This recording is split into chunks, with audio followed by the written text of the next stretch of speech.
Olvidó quién era.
Okay, hey everyone, let's get things underway. I'm going to go ahead and move us over to here, shutting off Spotify. Hey everyone, Spidey Librarian here, and welcome to Classics Revisited. Today we're going to be watching the movie Pan's Labyrinth. This is, of course, all in support of October's monthly theme of thrills and chills, where I basically am going to be indulging in the horrific or horror genre, or horror adjacent. I'll be watching some things like you could make the argument that Tigers Are Not Afraid, which I just watched on Friday. Like yes, it definitely has horror elements. Not sure I'd call it a horror movie, but you know, my definition of horror tends to be different from quite a few other people, and it's different strokes for different folks. I mean, with that said, I don't mind it being called a horror movie. Whereas, like a movie like, say, The Crow, which we watched about a month ago on this channel, like that's got some horror elements in it, but that is hardly a horror movie. Like I'm very much kind of like, yeah, I don't think that's a horror movie.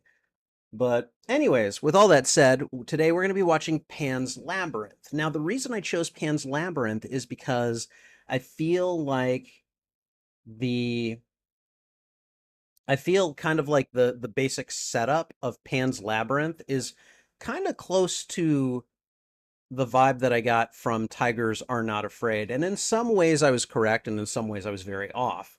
Which is it's a risky run when you don't, you make assumptions about a movie that you've never seen.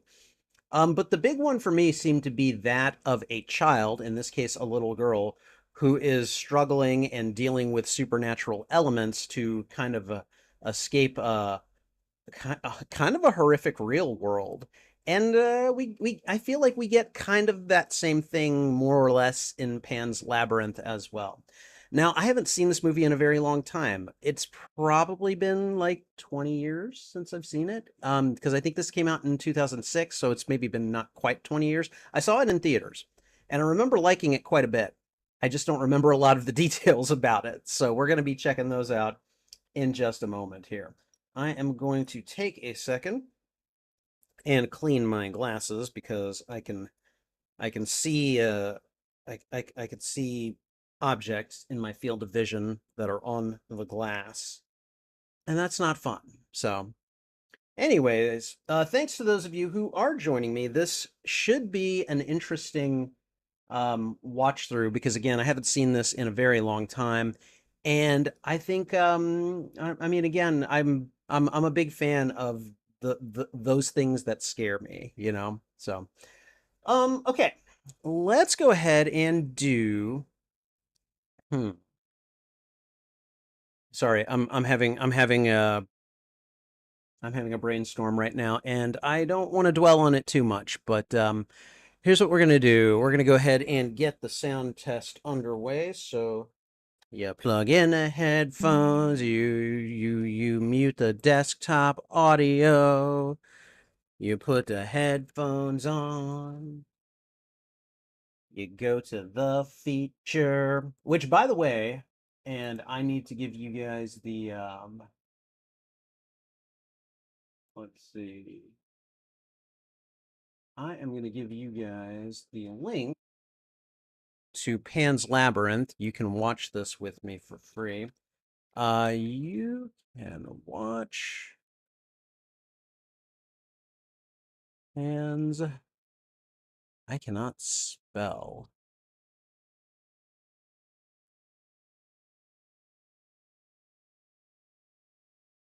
And this link should work. If that does not work, then please let me know so that way we can get it to I can get you a version that works. But I'm gonna click on it and just see what happens. And it looks like it goes right to it. So there you go, guys. All right, so there you have the ability to watch this with me today. All right, so we're gonna go ahead and move on over to the overlay. So we're gonna go ahead and move over to here. Boom, there we go. So here is what we are watching today. Apparently, I need to update the chat, so I'm gonna go ahead and do that real quick. It should take, but how did he say it? It is the work of but a moment. That is what we are going to be doing here. So here, there, and there. There we go. All right. So there, you guys should be able to see that now. I've got the pinned message up where you guys can see the link for Pan's Labyrinth on Tubi. And again, we're doing the sound test right now, so I'm going to go ahead and just start her up.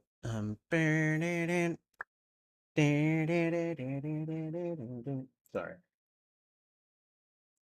Okay.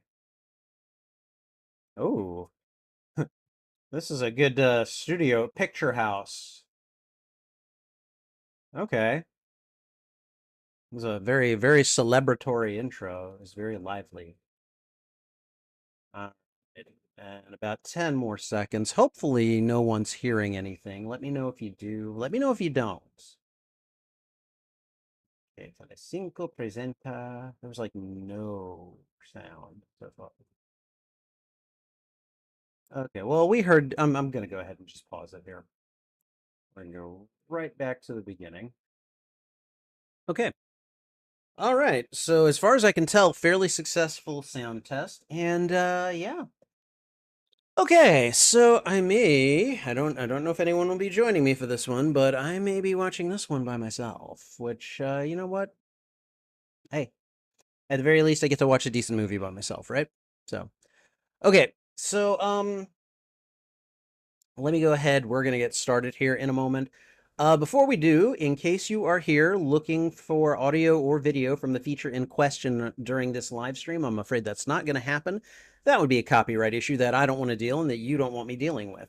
What this is an opportunity for viewers to watch the movie along with me. That's why I've got the timer and everything. So be sure to check the timer, and then whenever you find access to Pan's Labyrinth, which again you have over on the there's a link to it in the chat. You should be able to find and more or less sync up with me. So this is going to be on Tubi. I don't remember how Tubi is going to interface with my particular browser. I don't know if it will, like, if I'll have to watch commercials, or if it'll like try to block it, because sometimes my browser will do that and then like there will be an error, or sometimes it won't do anything. It'll just muscle on through I don't know what's going to happen. So we may need to make some adjustments. Just keep that in mind. But yeah, the other thing to know is that I will be making content, or I will be making reaction videos off of this content at some point in the future. So keep that in mind as well. And in the meantime, because I'm making reaction videos, there will be an introduction. There will be there will be the viewing. There will be what I call the post-mortem, where we react and respond to what we have seen, and basically kind of do a quick review of the movie. Then there will be an outro, and then we will be done. So just keep that in mind. We're going to get started here in just a couple of minutes. All right. Um, I've got everything queued up, and I think what I'm going to do now is just make sure that we have, let me see, movie is queued up. Let me get the script ready. And when I say script, I'm not talking about a thing that I read. I don't really script this show. Um, we're just going to go ahead, and the script is for the timer, telling it when to stop and start. So, all right. I think we're good to go. So we're going to go ahead and get started on that intro that I mentioned, which we are about to do. Actually, we are going to do right now. Hey everyone, Spidey Librarian here, and welcome to Classics Revisited, the live streaming show where I watch a classic movie that I have enjoyed and react to it on my YouTube channel. My definition of a classical sorry. My definition of a classic movie may not be the same as your definition of a classic movie. For me, I just have to have watched it and enjoyed it. Pan's Labyrinth is from 2006. Some people might call it a classic. I don't know. Some people might not. It might not be old enough to be considered a classic. For me, a movie's age doesn't matter. If I like it, if I have enjoyed it and I've seen it and I'm like, this is fun, that's all I need. The movie can be from 1925. It can be from 2025. Don't know, don't care. If I like it, it's a classic. Now, today we're going to be watching Pan's Labyrinth. This, of course, is in support of the monthly theme for Thrills and Chills. And please keep in mind that as Classics Revisited is a, oh God, brain does not want to work. Please keep in mind that as Classics Revisited is both a reaction and watch party, this will serve as a reaction and watch party for the 2006 movie Pan's Labyrinth. So I've seen Pan's Labyrinth, but it's been a while. It has been a little bit of time. I saw this when it came out in theaters, and I don't think I've seen it since. I definitely remember enjoying this movie. I liked the kind of visual environment, which I believe that Guillermo del Toro is the one that created it. I like the dark fantastical aspects of it. And kind of like with Tigers Are Not Afraid, which I just watched the other day.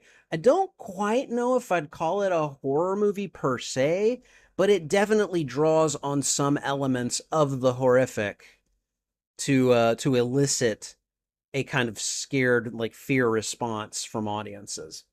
And so it's close enough as far as I'm concerned. But I remember two two horrific scenes. I know that in the title it says I remember one horrific scene. And I'm pretty sure if you've seen the movie, you know which scene I'm talking about, That scene, that scene is I think I still occasionally might have a nightmare about that scene. But I can remember one other scene, and it's actually a lot closer to the beginning, where a dude I think gets brutally assaulted by another person using like a bottle of some sort, and they basically like bash his face in with it. It was like, yeah, why have I got to see that?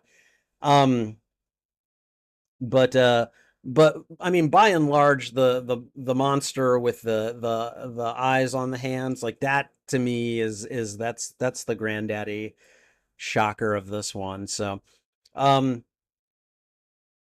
So I don't know. Spoilers for a 20-year-old film, I guess. I don't know. I figure if it's been past 6 months, I'm in safe territory. So in any case, I have been wanting to return to this film for quite some time, and essentially, I'm figured that this October was a good month to do it.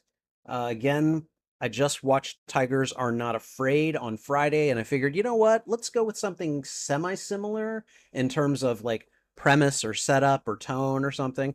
And so that's kind of what I'm doing this month. I think the one movie I'm not going to watch a companion piece to is Saw this month, which I will be watching for the first time ever. So go figure that one out. All right. Anyways, we're gonna get started on this movie that I have been so eager to see in just a moment. If you enjoy these reactions, please go ahead and thwip the like button. Pardon me. And if you haven't already, consider subscribing. Also, consider sharing this out with your friends, your family, your followers, anyone that you think would enjoy my reaction to these media. Whether you like or dislike, wow, that's way too close. Okay, let's do this. Yeah, it's a little bit better. Okay, whether you like or dislike this movie, let me know why in the comments. I would love to have a conversation with you about this film. And finally, you can find the full and unedited live stream of this reaction on my YouTube channel. There is a master playlist of all movies that I have watched, and I'm dividing them up into shorter playlists, usually by genre. Pan's Labyrinth would be in the genre playlist for fantasy, horror. I believe this one is also considered a war movie, so it would be on the war playlist as well. And I think there was at least one more genre that I can't quite remember it being on. It would be on drama as well. It would also be on a tagged playlist that I am creating for dark fantasy movies as well. Whichever of those lists you go looking for, you can find them on my YouTube channel under the category Watch Party. All right. And I think that's everything. So we're going to go ahead and get started in just a moment here. There we go. Put on the playlist. Again, guys, if you want to watch this with me, I've got a link in the chat to the Tubi version. We're going to get started in just a second. So let me get the script out. Okay. All right. Okay. Whew. All right. You guys ready? Okay. All right, everyone. 2006's Pan's Labyrinth. Here we go. Oh boy. I forgot to put some extra time on the timer. Oops. I'm about 2 seconds behind, so like whatever the timer says, add 2 seconds, and that's about where I am in the movie. So I don't know if it matters. It's Telecinco presenta. That's right. This movie is Spanish language, but hopefully they are going to be using English subtitles. I would be really surprised and unpleasantly so if they don't. They certainly did in the movie theaters when I saw it. Okay, I think I hear someone breathing. Could be a scared child if I remember correctly.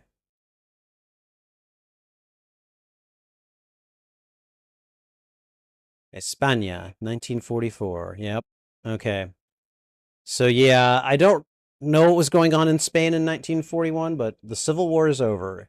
Hidden in the mountains, armed men are still fighting the new fascist regime. Ah, okay.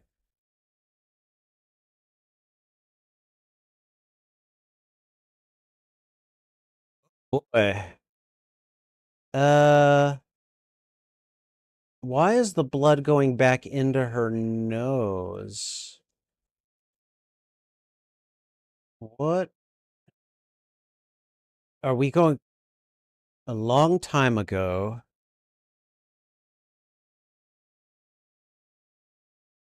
In the underground realm where there are no lies or pain, there lived a princess who dreamt of the human. Oh, man. She dreamt of blue skies, soft breeze, and sunshine.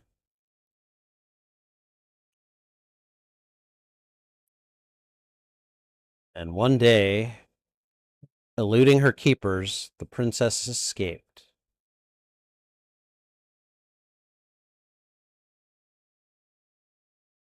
Once outside, the bright sun blinded her and erased her memory. Wow, this is a hell of a fairy tale. She forgot who she was and where she came from. Her body suffered cold, sickness, pain, and eventually she died. However, her father, the king, always knew that the princess's soul would return. Perhaps in another body, in another place, at another time. He would wait for her until he drew his last breath, until the world stopped turning. Okay. So is she supposed to be the princess?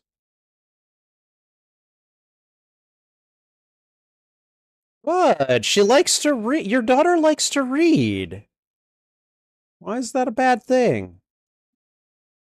Oh, I didn't take my inhaler. I'm gonna take my inhaler.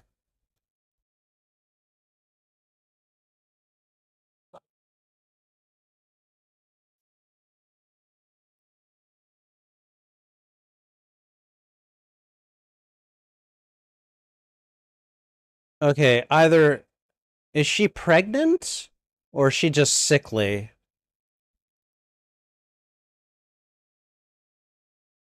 Your brother's not well?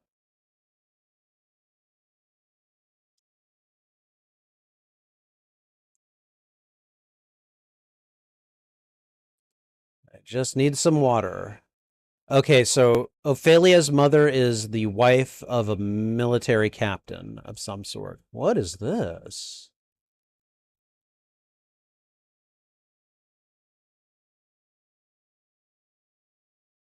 It's like when we stop the car, she must get out and explore.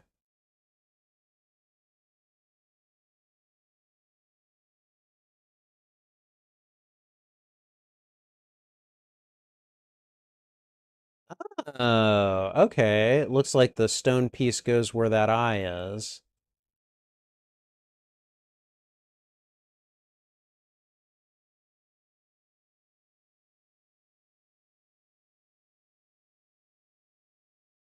Oh.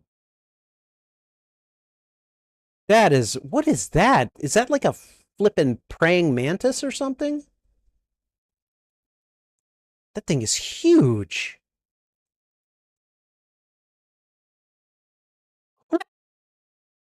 Okay, all right. This is like a tiny jump scare, but wow. She says she saw a fairy. That's not exactly what I would imagine when I think fairy. But then again, I've never met a fairy, so who knows?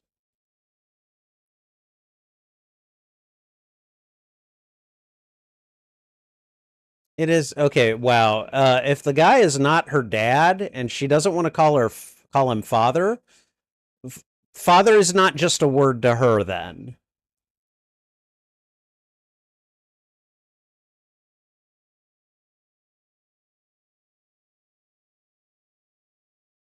I mean, it's got fluttering wings. I mean, it could be a fairy.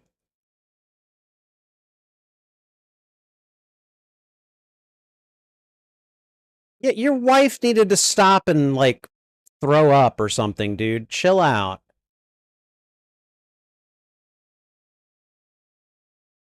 Oh my god, that is a rundown looking house.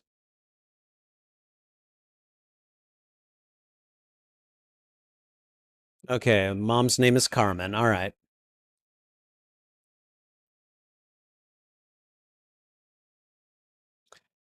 Okay, so she's pregnant with his child.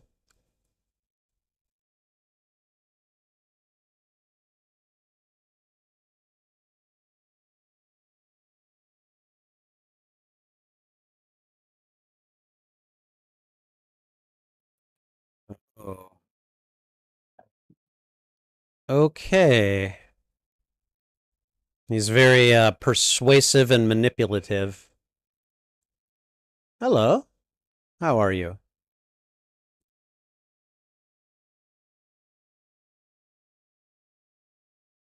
What the hell? What an asshole. It's the other hand. Oh dear God.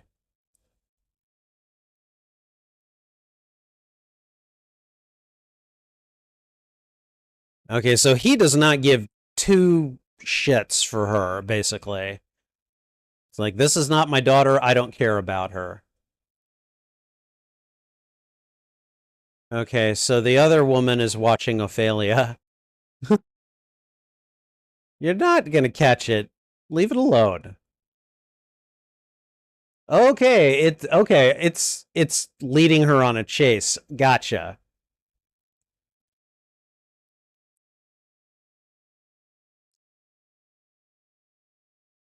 Okay, how far into the forest are we here? It didn't seem like this was very far in. Yeah, you can still see the house from here. Oh. And now she's passing into a magical realm. What is this? Like, it's a ruin of some sort, obviously. It's a labyrinth. Oh! Okay, I wonder who it belongs to.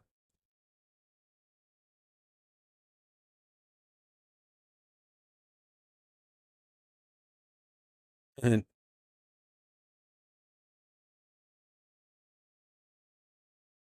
okay, her name is Mercedes. Okay. Say it. Yep. Mm-hmm.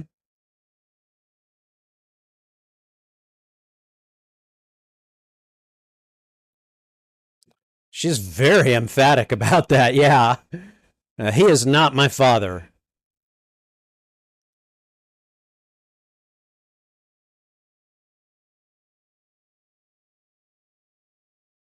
Okay. This I don't know, elder grasshopper fairy here. I'm just for now I'm going to assume that's the fawn in a different form. The guerrillas are deep in the woods. Block their access. What uh-huh.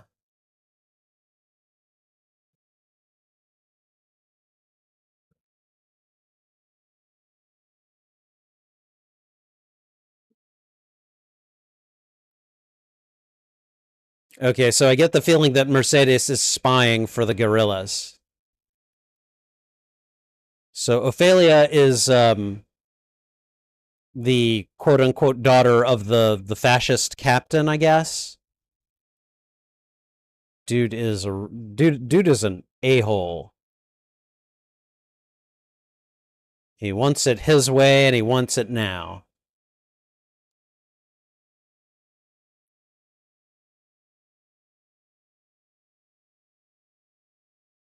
You or your nurse.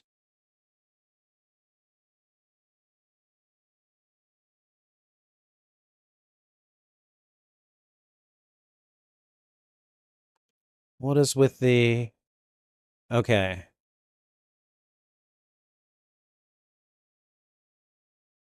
A leg wound? What leg wound? Whose leg wound?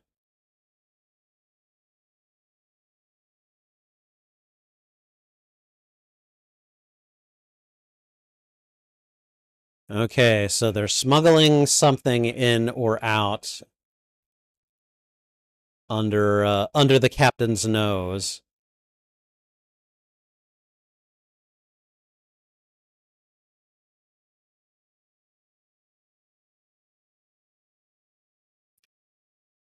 What does a what okay, even if Ophelia saw everything, she can't possibly understand what's going on, right?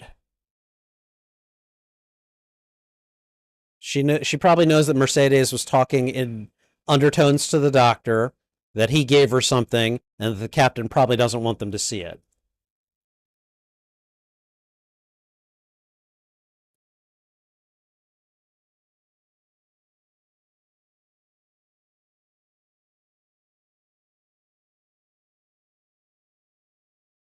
Yeah, I'm a little bit afraid.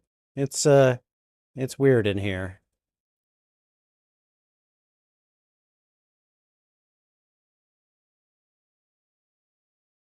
Yeah, right. It's just the wind. Don't worry about it.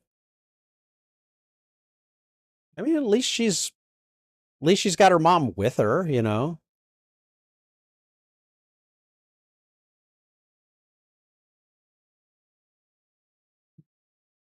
Speaking houses. I'm not sure I like that. No, she's not going to give you a book. She's probably like, you've got too many books. Don't read so much.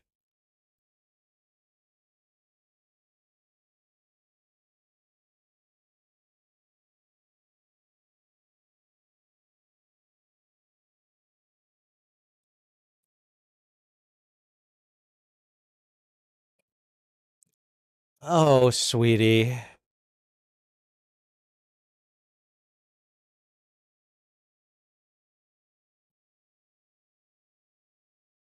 Your brother is acting up.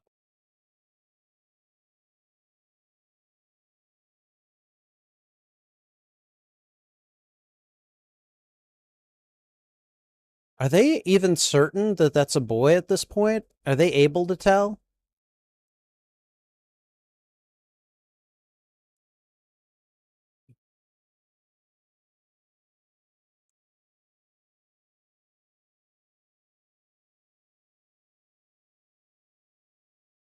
Magic rose blossom that would make whoever plucked it immortal. But no one dared go near it because its thorns were full of poison. Okay, yeah.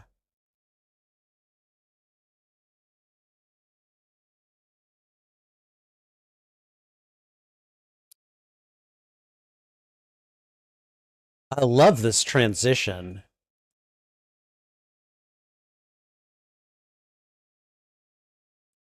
It like transitions like to this fictitious realm and then back to the world that they're in.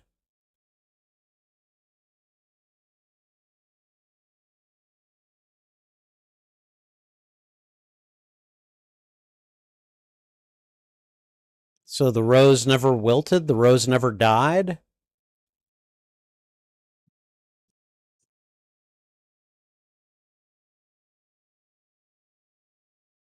Is this the captain? Must be. Dude likes his clockwork.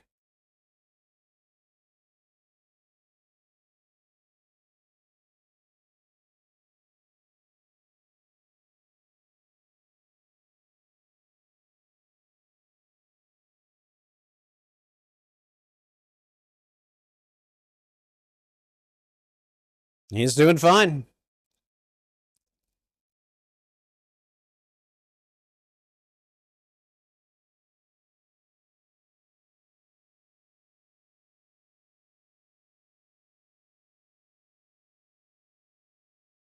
Oh boy.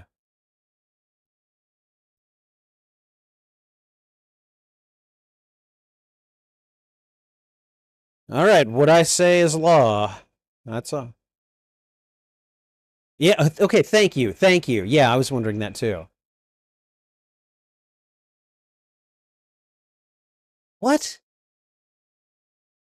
How the hell would he know? Baby's gonna come out a girl and that guy's gonna be pissed, isn't he?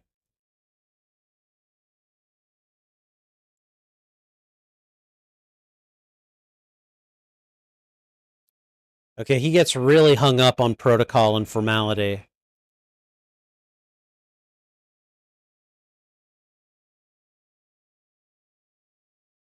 I have a feeling this is one of the scenes.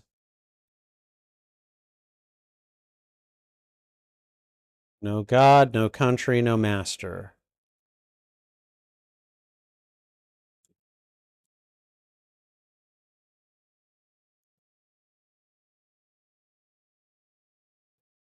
And he doesn't want to believe any of it. Oh God. Oh God, he's got a bottle. Oh.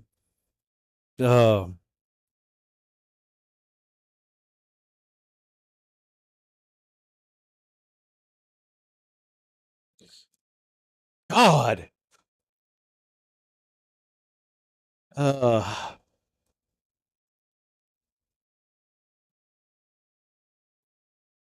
Good Lord.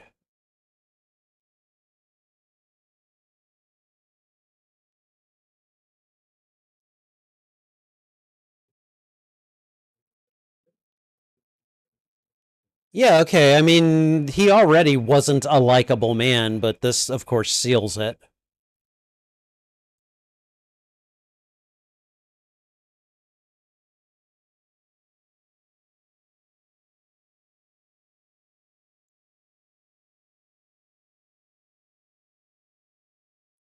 Was that a rabbit?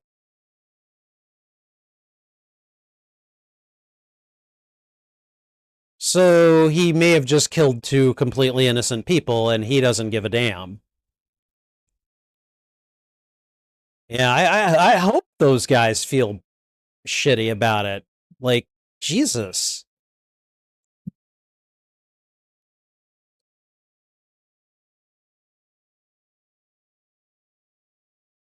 There is something going on here.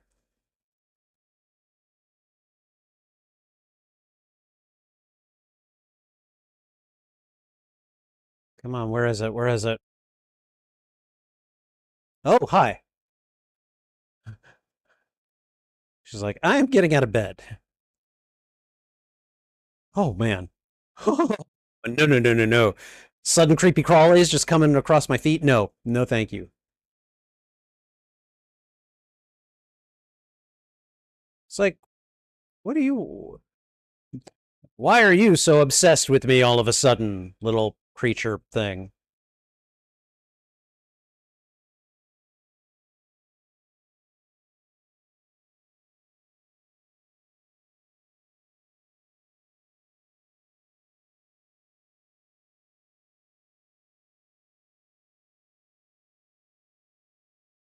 See? Yeah. Oh my god, is it trying to mimic it? Oh, okay, I forgot about the shape-shifting part. Holy crap.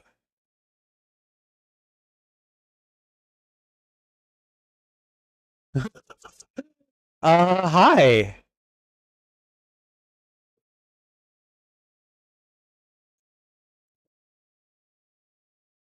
To find out, apparently.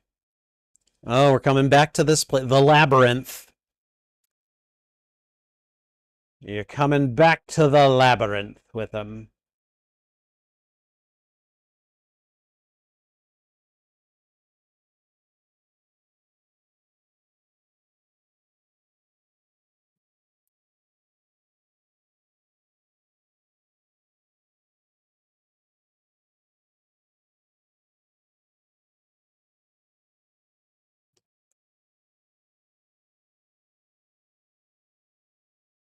And now it's going to lure you into the labyrinth where you can never escape, and then it's going to eat you! Ha ha ha! I don't know. I'm pretty sure that doesn't happen, but...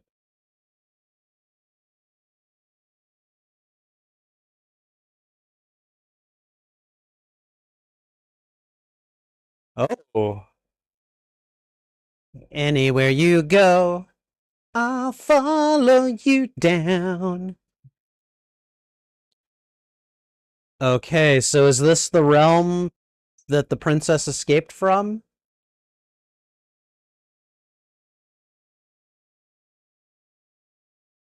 So she's the princess. That's what we're at least meant to think at this point. So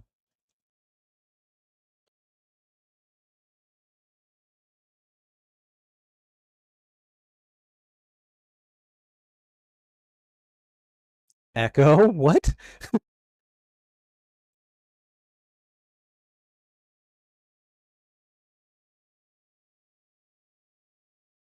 Okay, very cute. But what are we doing here? I find it really hard to believe that the military men have not explored this. Whoa!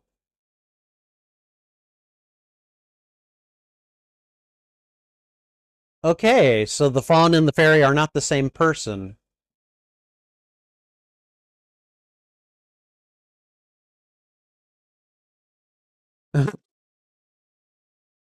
I brought you more fairies.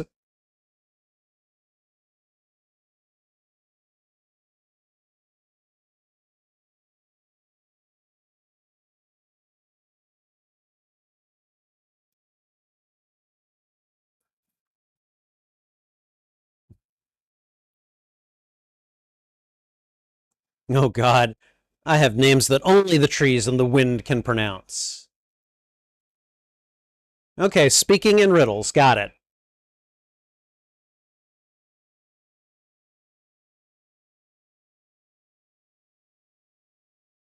All right, yeah, he's known as the faun.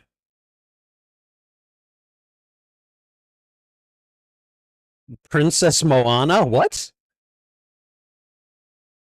King of the underworld.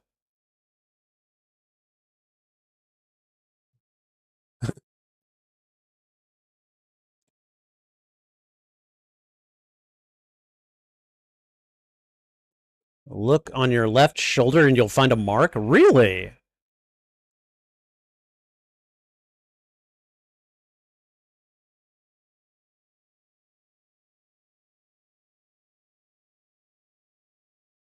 This is the last of the portals? What?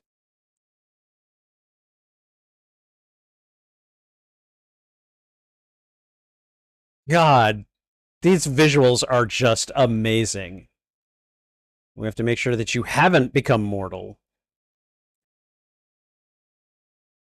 Ah, you need to complete 3 tasks before the moon is full. Yeah, this is definitely like they're playing up the fairy tale elements here.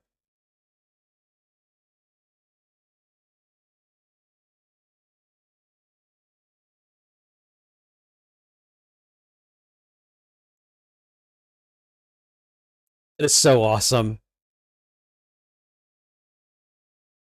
So, the faun is played by Doug Jones. Doug Jones plays Saru in Star Trek Discovery. And so it's really cool seeing him do uh, the a lot of the kinds of roles that he was known for. You know, he plays a lot of inhuman looking roles. He's very tall and gangly, and he does, I don't know, he does tends to do characters that are noticeably physically different, tall, skinny, having different postures and stuff. So watching him play the faun here is really cool. And the captain is going about his day. Gotta look like a put together asshole for the people that he's gonna torment.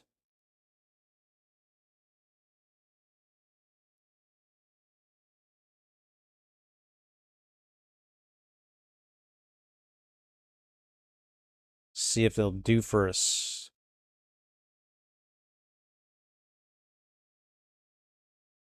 Ugh.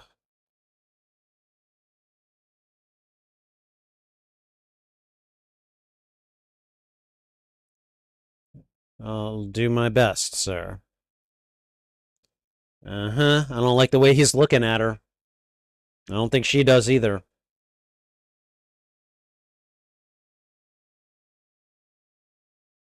A fussy dandy? Oh boy.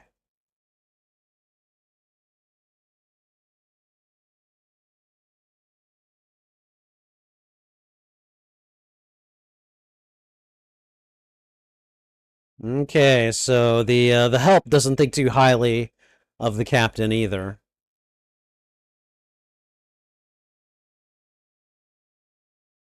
God. That is that is not water that is temperature controlled. That is water that they got from like a boiling pot and they're just pouring it into the bathtub.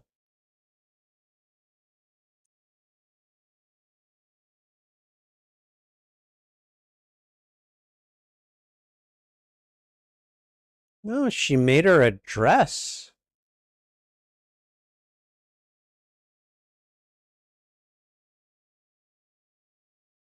Yes, they're beautiful, Mom. Thank you. Her mom was excited to show her those things.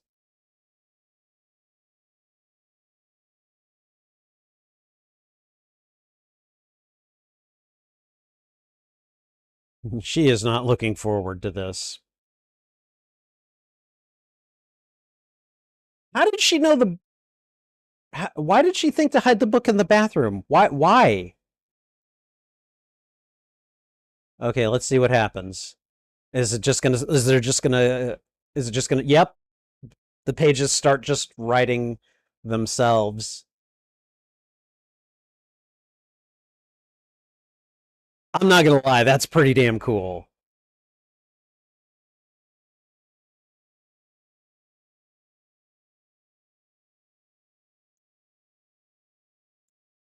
Okay, Ophelia, what's your first task?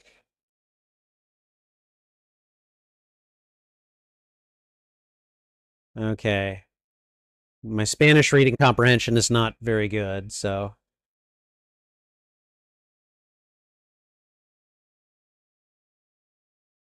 you must look lovely for the captain. I don't know if you want that.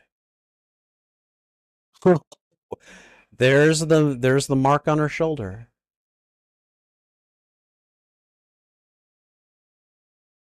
Oh my god.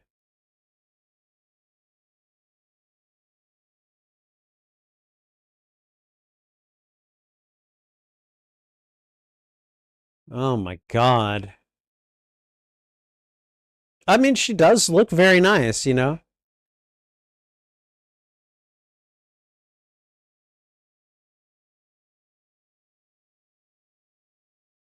And it's like, yep, we get the milk straight from the cow back in this day.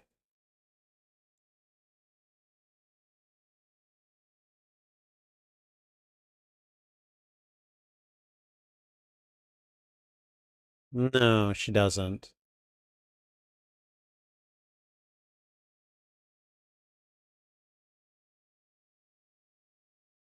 She doesn't believe in fairies. Why are you telling her this?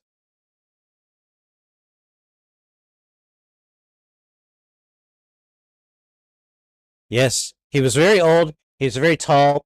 He was Doug Jones.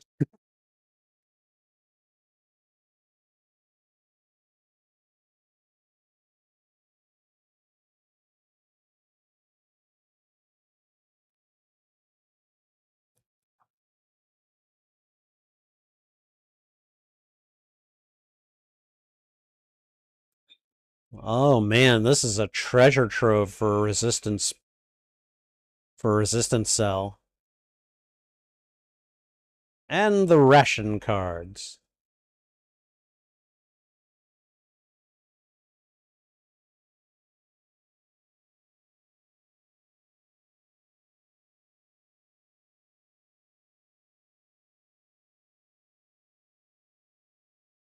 Mm-hmm.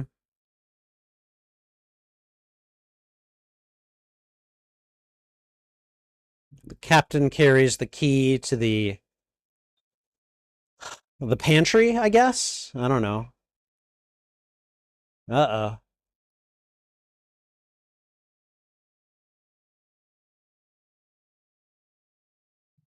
I mean, this seems like a pretty obvious trap to me. Draw him out there.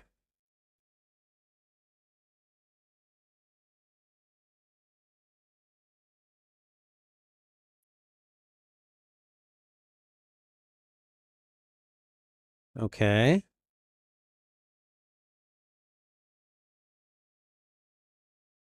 See, walking out this way can't be good for her dress, you know?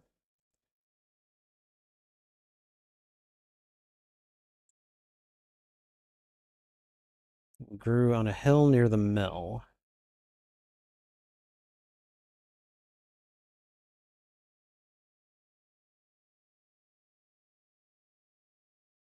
A monstrous toad has settled on, force the magic stones into the toad's mouth. Take the key from in its belly.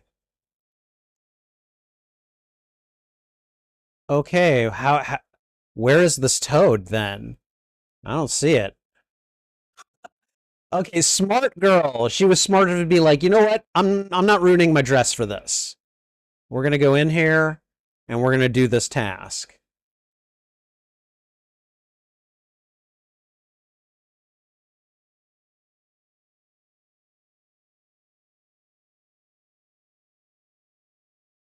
Okay. Now is oh come on, don't blow it away. Come on. Be nice. Going into the tree. Where's this toad? I want to see this toad. What is this toad? Oh god. Oh god. That's a trilobite, right? Those things are old. Those things are very old. Oh no, these dudes riding through the forest, are they gonna come upon her dress?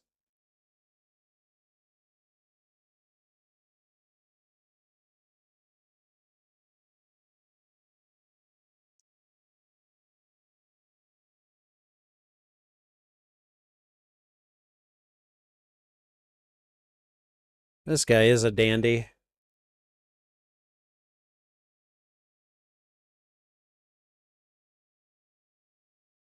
So what were they doing here?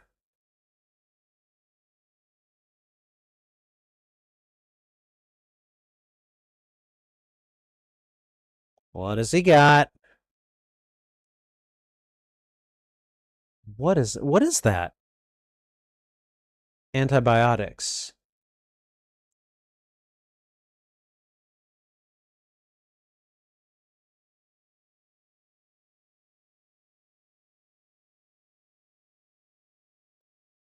Oh, really? Okay. How does he know so much? I don't know. I could never serve in the military.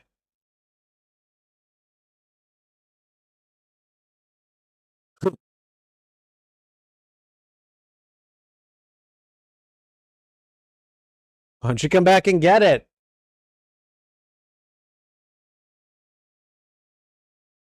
Uh-huh. Interesting.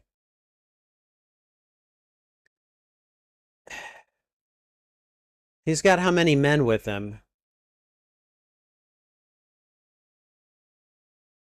Looks like about nine or like about 8 or 9 men altogether.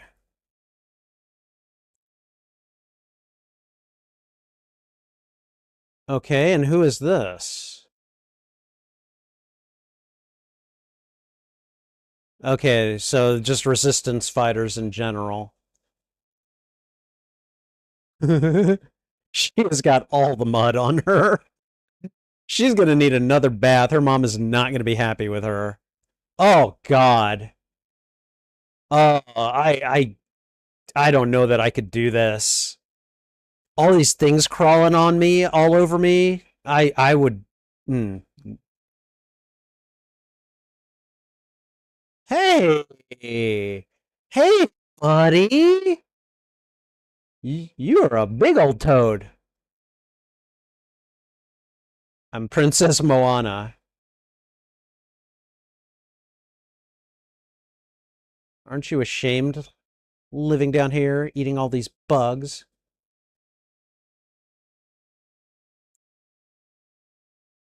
Just took the bug off her face. That was a fairly contemptuous gesture right there.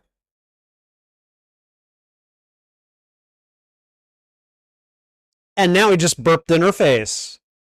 Like a really long one, too. He doesn't care. He's like, I don't give a damn. Oh, man. You need to move.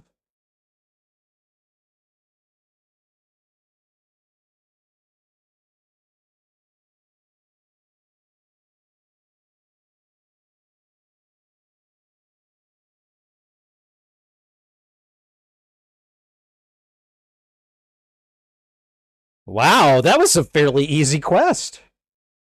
Uh-oh, wait. Oh.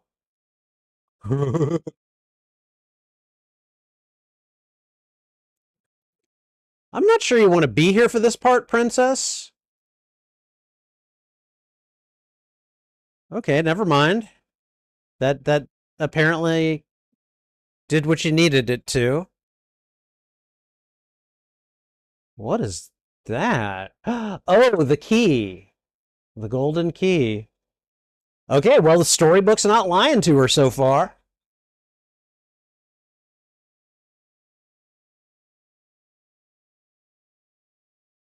Okay, now, the dress, on the other hand, is gone. That's what I thought.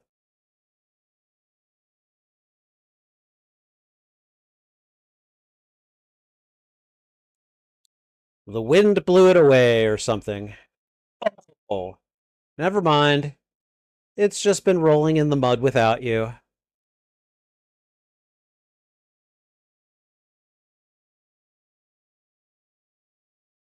Yeah, that's not going to be a good look.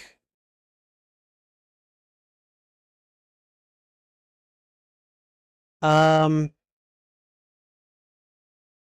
I don't think the rain by itself is going to help.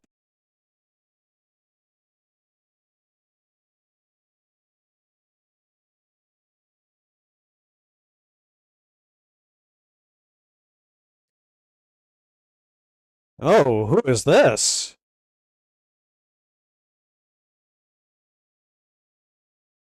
Is that is that the doctor?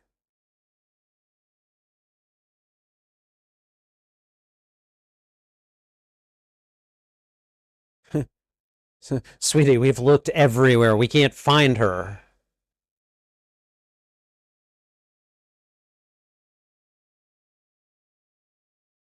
Is is this his mother? I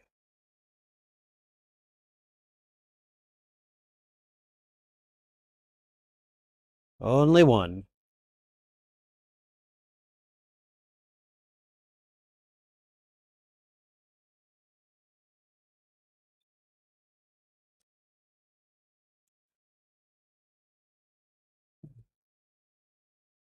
Don't challenge the captain's word. I just have this feeling he doesn't take kindly to it.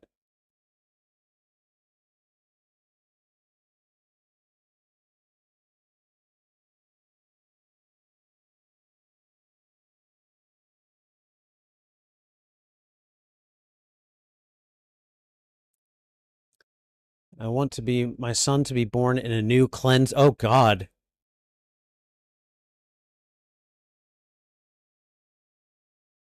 Yeah, fascist indeed.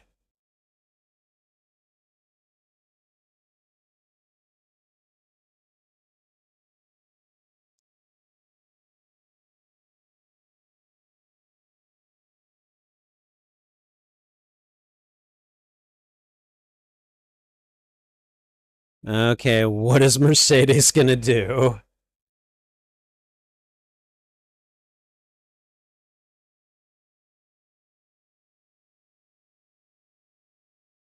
Because it looks to me like she is definitely trying to help this resistance.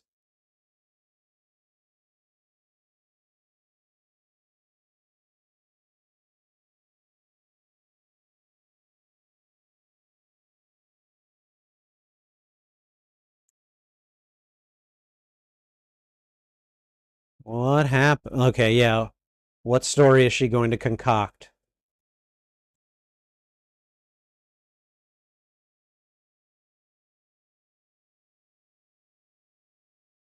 Oh, this ought to be good.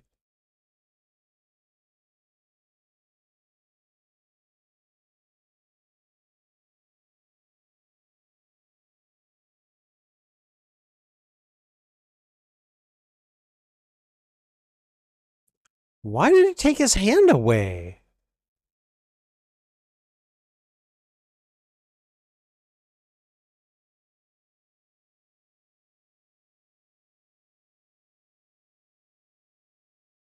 Oh my god, Jesus! I hope this guy.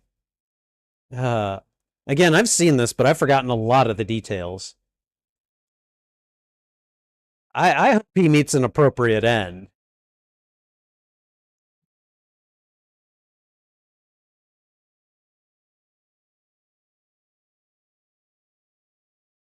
Oh, you didn't know? Okay.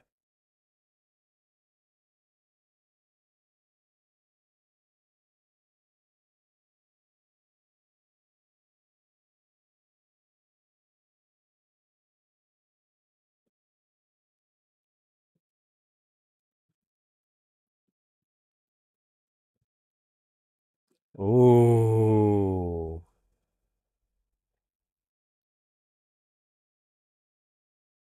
Oh man.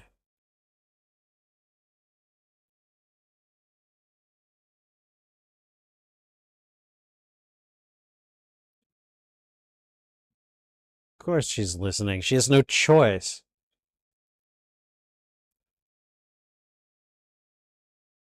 She didn't want to be at this stupid dinner tonight, anyways.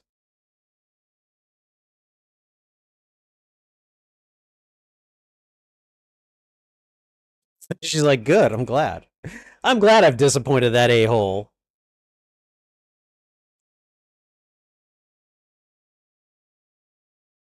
Hey, what's up? What have you got for me?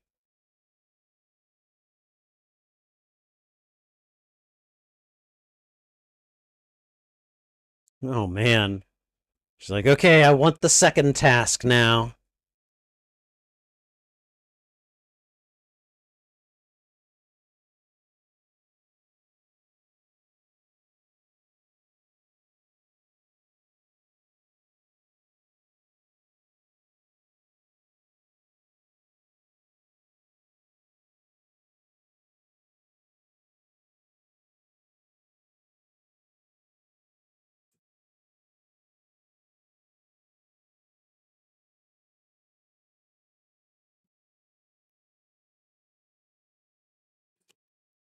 Okay.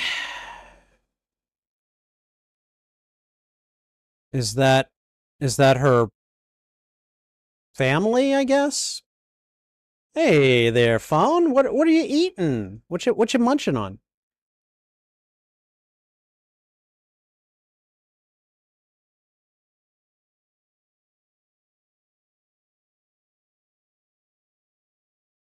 He's like, I'm not gonna answer that.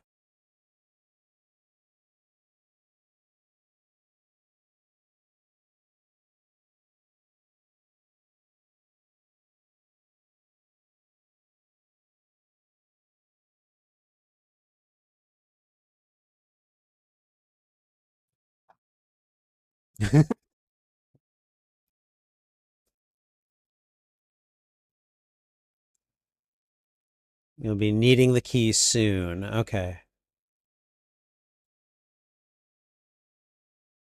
Chalk? Okay.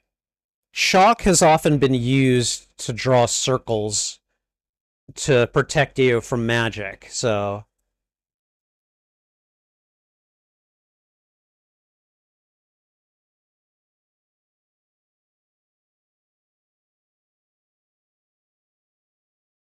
I mean, he hasn't lied to you so far. He knows these things about you that you didn't seem to know.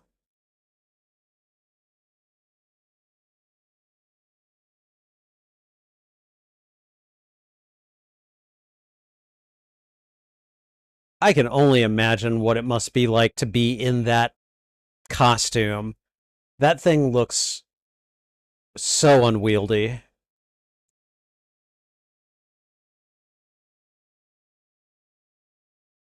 Cards, please. And remember, don't take any more than you're allotted.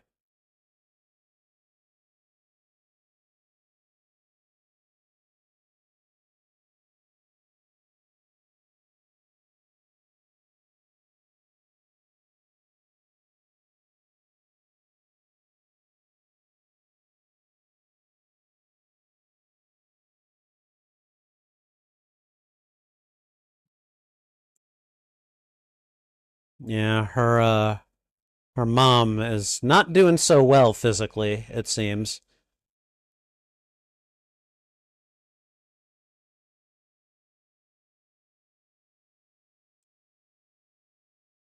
Oh, that looks horrible. Is that her mother it's referring to?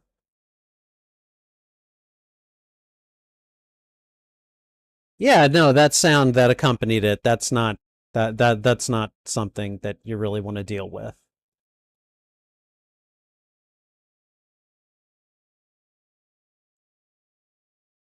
Oh God. Yep, the book was trying to warn her.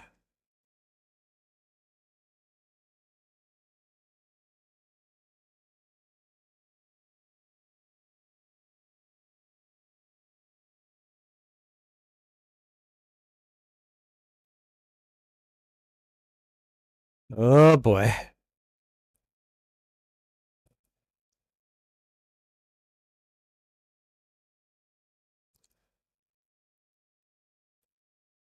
Uh-huh. I imagine more than that, but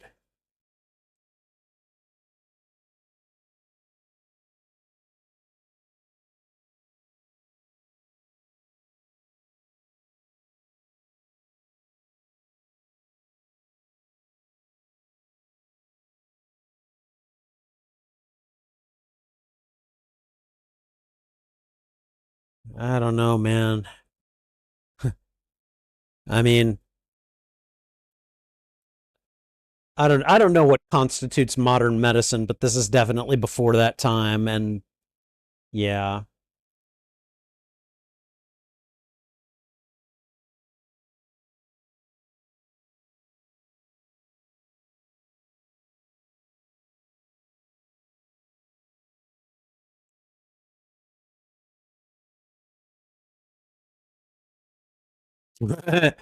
She's like, I don't want one then. Forget it.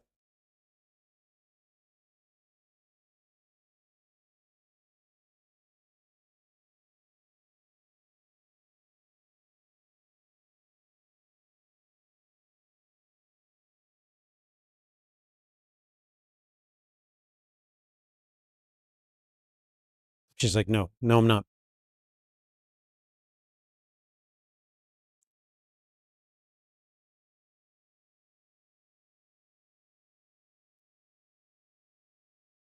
Oh.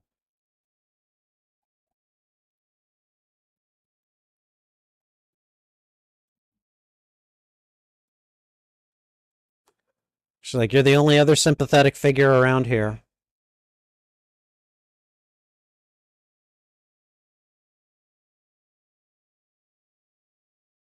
Mm.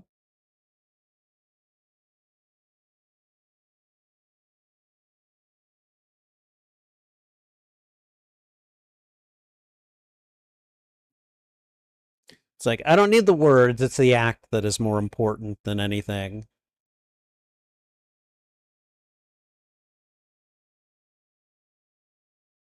If she's sleeping by herself, though, I mean, it'll be easier for her to sneak out at night. I guess not that that really was a concern before, but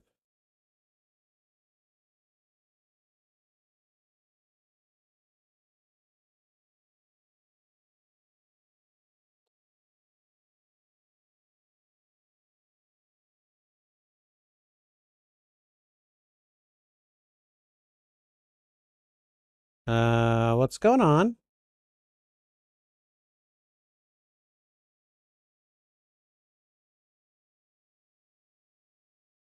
Oh man, you got lucky, lady.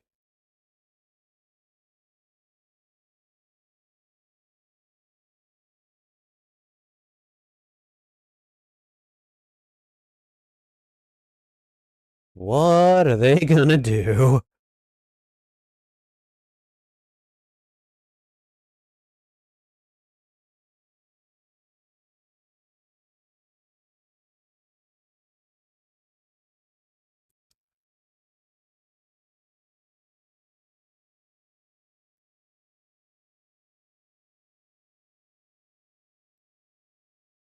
Hmm. Okay. All right. Her brother's one of the resistance guys. Okay. Oh God. Hi. What are you doing in my room?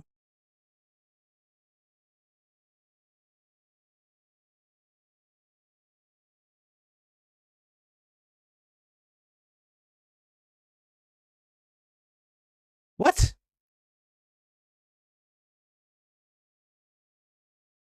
Mandrake. Okay.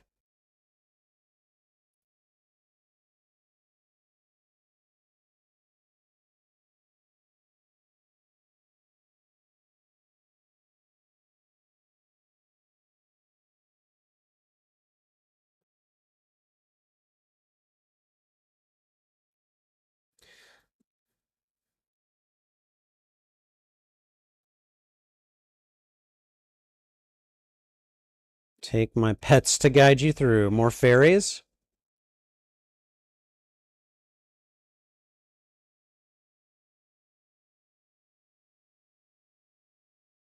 Well, neither are you.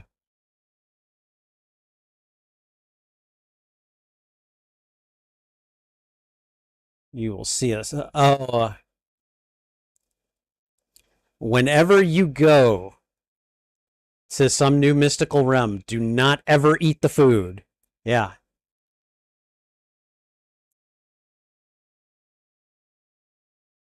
Do not ever do that. You do that, chances are real good you're not coming back.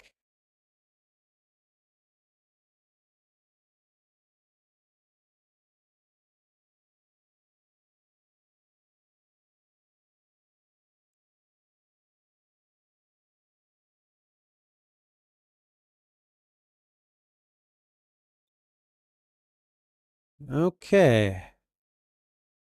The doctors, yeah.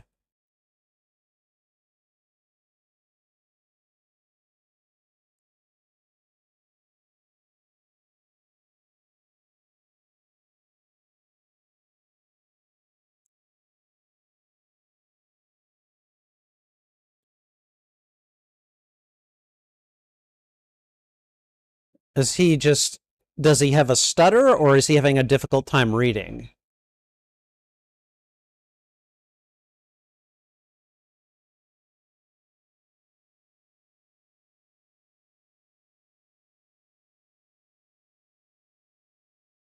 We're gonna have to chop it off. Oh man. Oh god. Oh, I don't want to watch this. I don't think it's very graphic, but I could be wrong.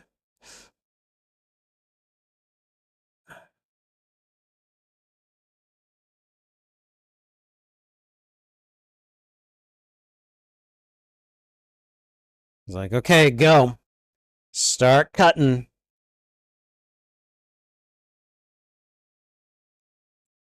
Oh, God. Did that initial cut. I'm surprised they didn't keep the, like, do a scream or something. They cut away from that. Pun intended. Oh, here we go.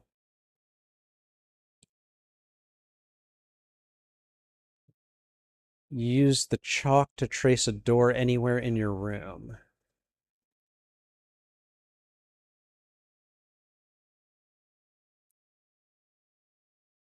Once the door is open, you start the hourglass.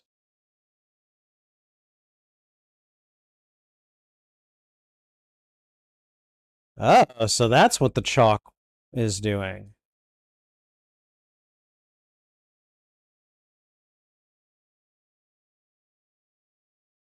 Okay, here we go. Time for a complication.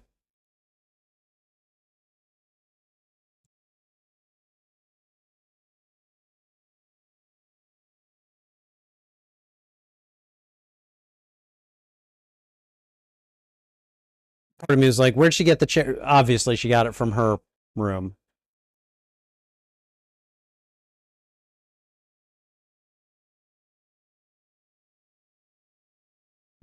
Excuse me. So is this task number 2 or number 3? Because the whole Mandrake thing, dude, that doesn't look like it's going to last very long. You need to get in and get out quickly.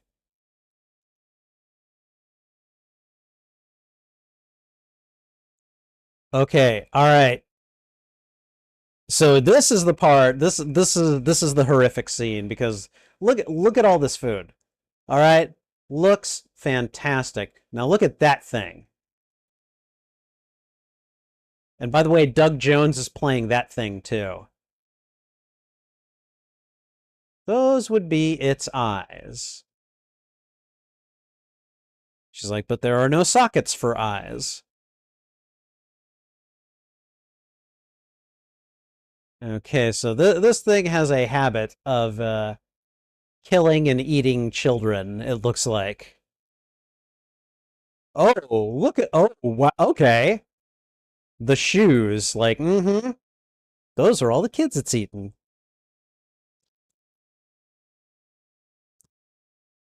Okay. Okay, so take your golden key and turn it in this lock. Come on.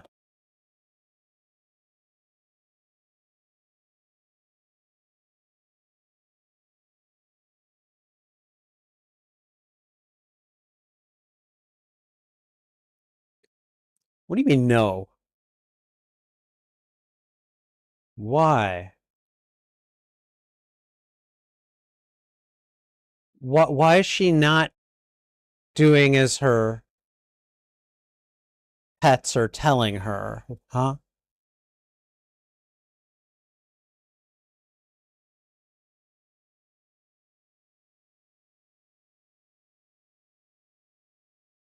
Okay, that is a nice looking dagger, but why did she choose a different door than the fairies indicated? Okay, as long as you don't eat anything, you're fine. That thing never acted. No, no, no, no, no, no, no. Don't do it. Don't do it. It's like she's hypnotized by the food or something. Don't do it. She's like, nope, go away. I'll make my own decisions. Don't eat it.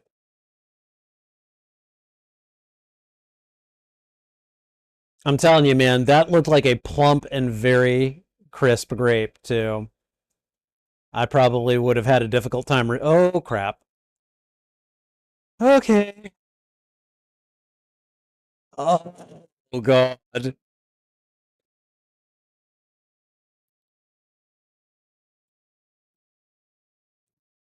Good Lord, that thing is freaky.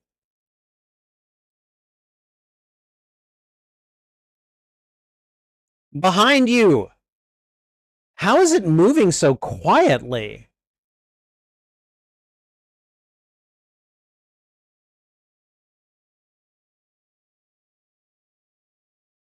Yeah, you little moron.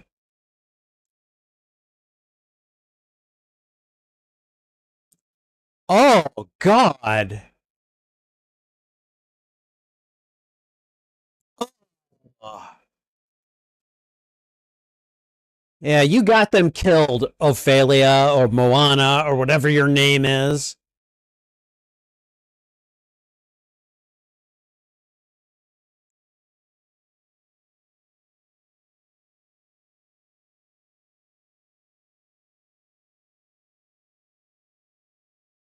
Is she gonna make it in? Yep, yeah. There's a song by Garbage that comes to mind right now. It's called Stupid Girl.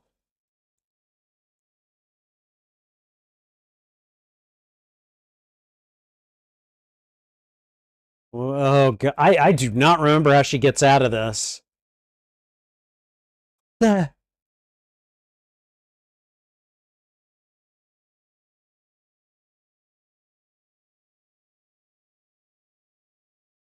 Uh-huh.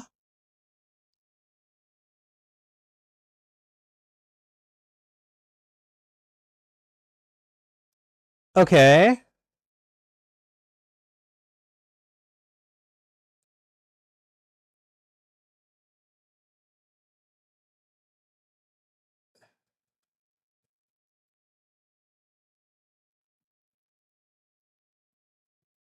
Oh, man. She got so lucky.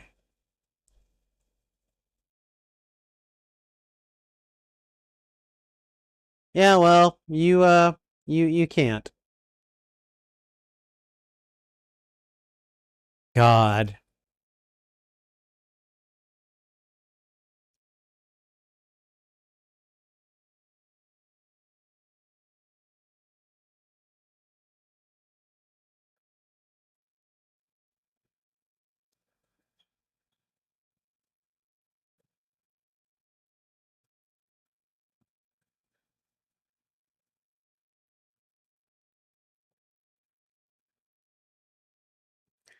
It's like it's a lost cause, but I'm gonna stay because I am that stubborn.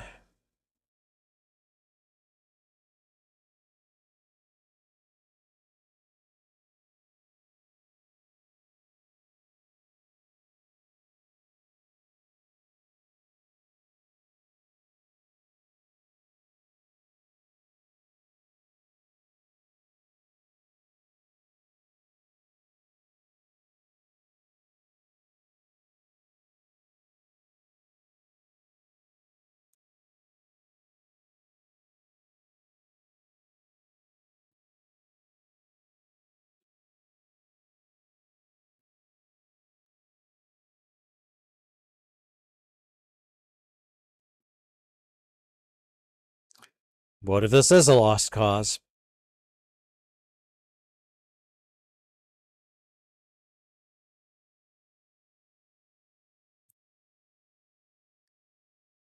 Okay. And of course, the dandy needs to shave.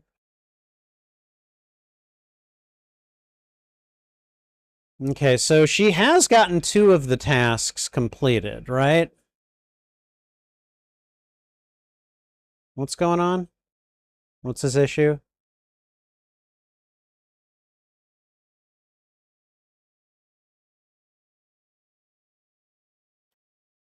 Oh, okay, he wants to kill himself. Got it.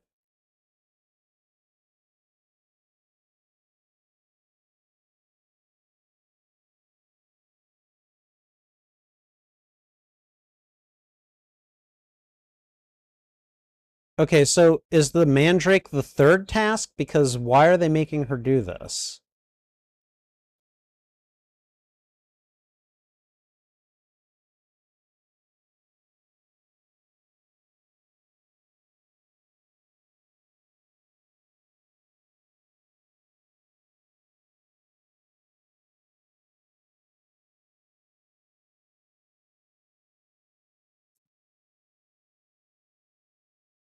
That thing is too creepy.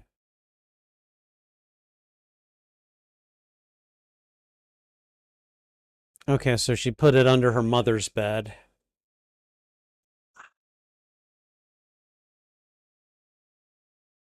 I would just find a needle or something. Okay, that's it. That's all you get. Why are you giving it more?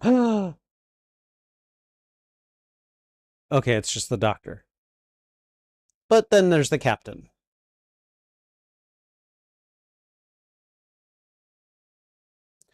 Okay, so the mandrake is helping her mother fight whatever's going on.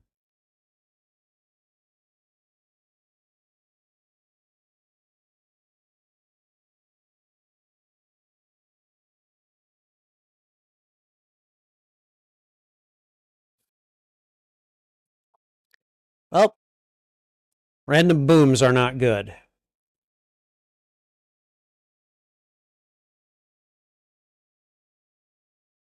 What are they blowing up?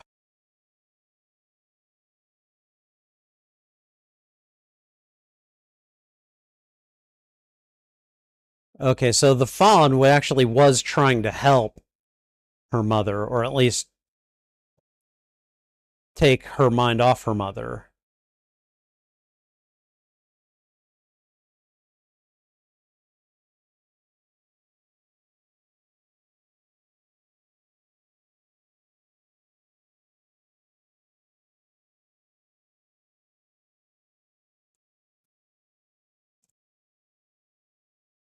Oh,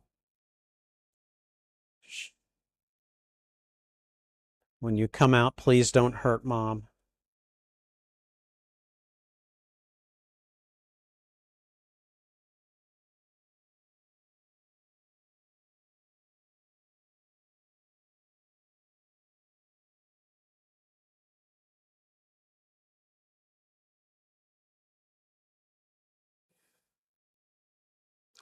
Oh,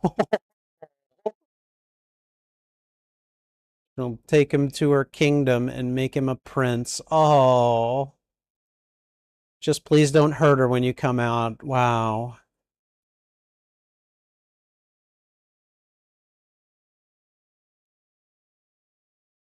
Okay, so they hit a nearby train, took it out on the tracks. That took some resources.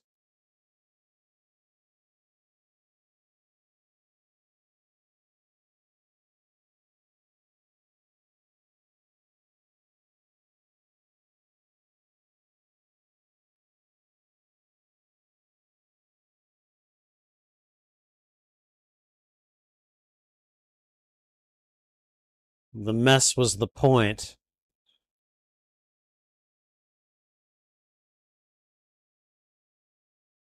Well, they succeeded.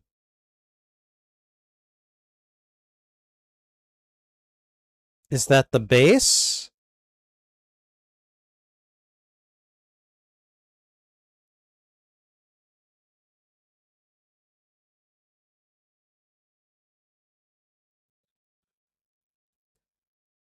Okay. The fighting has reached its pitch.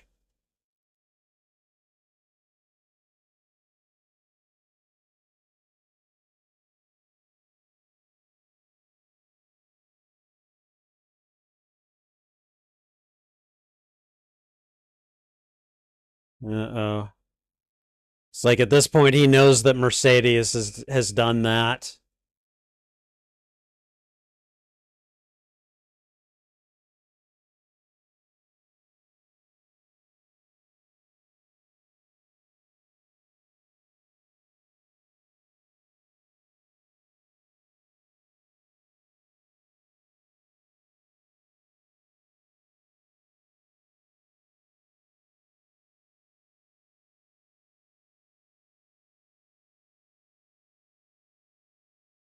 Ooh. His dudes right next to him are dying.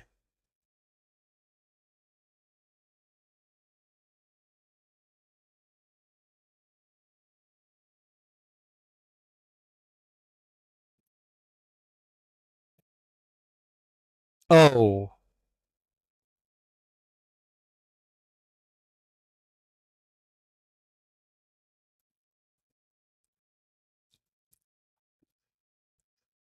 Jeez.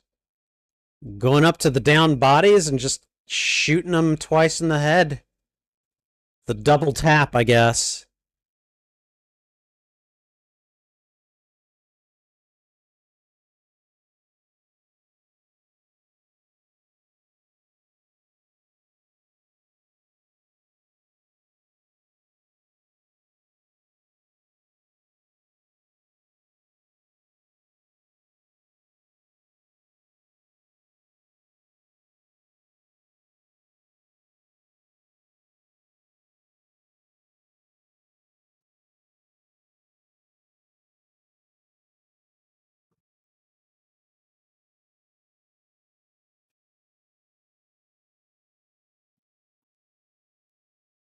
Whew, God.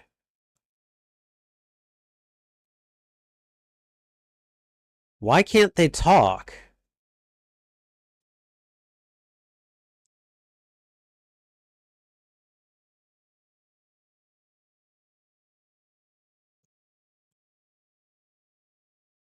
Is this the brother? Is this Pedro?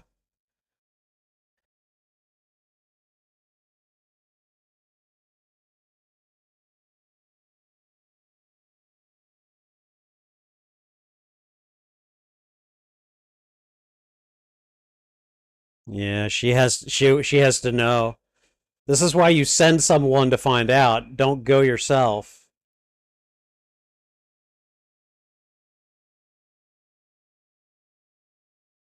Oh God.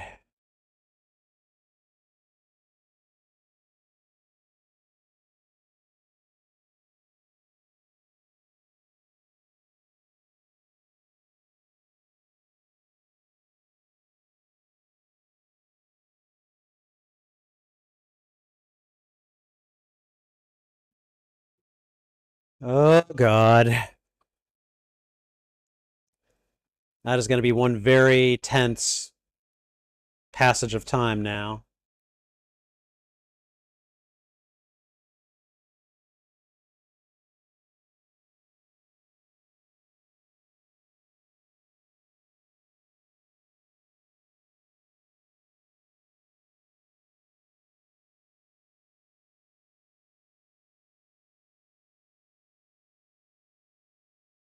I really do not remember anything about how the rest of this movie plays out.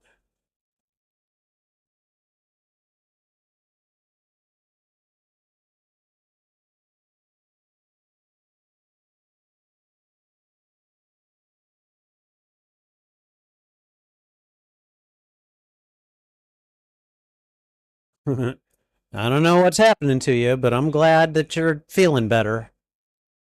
That's a good doctor, you know?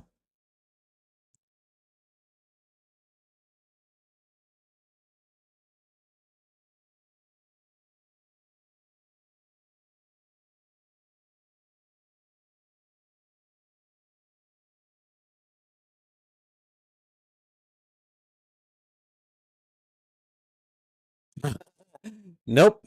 I'm not interested in taking anything from you. Okay. Oh boy.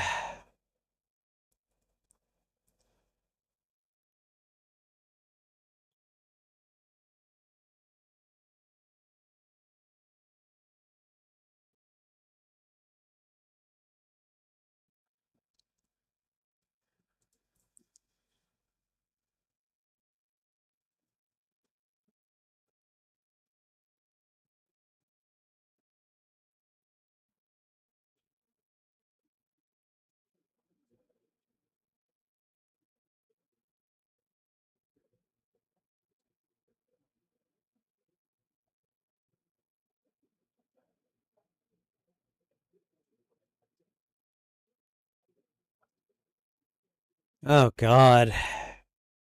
Asshole. Tormentor.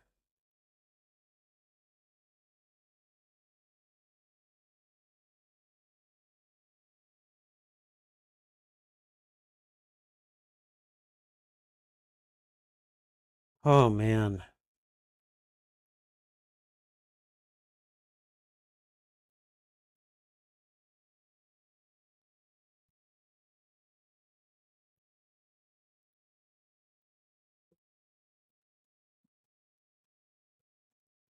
Oh, God.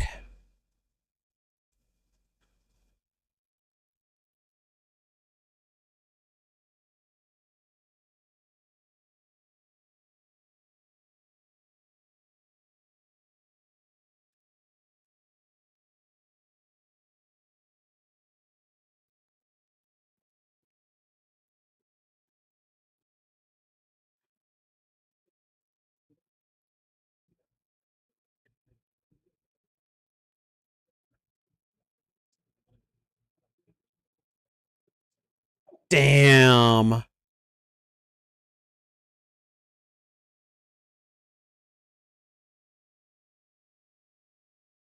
Oh.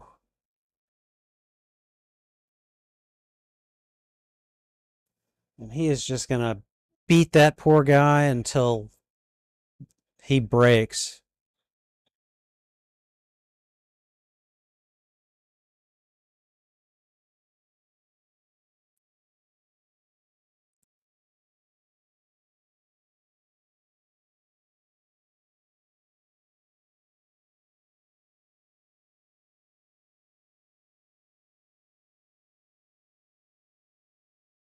An accident. Uh-huh.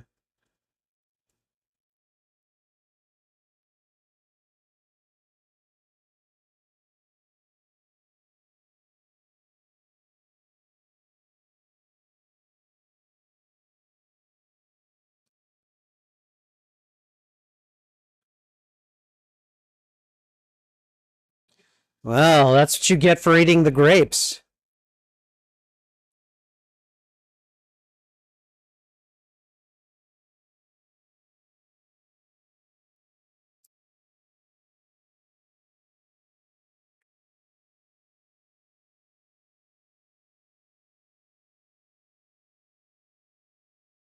Wow.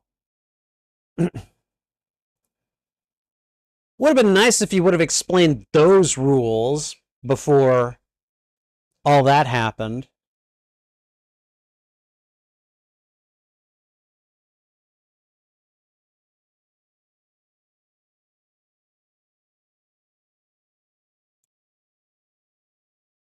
Oh man, what did he do to him?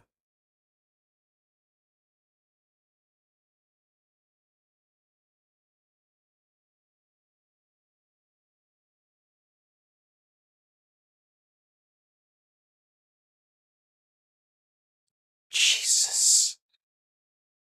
Oh God.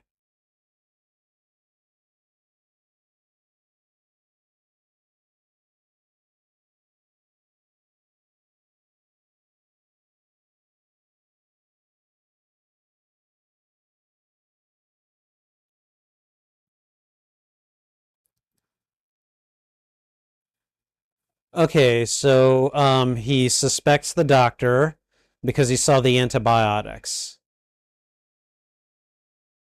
Why wouldn't the doctor have antibiotics?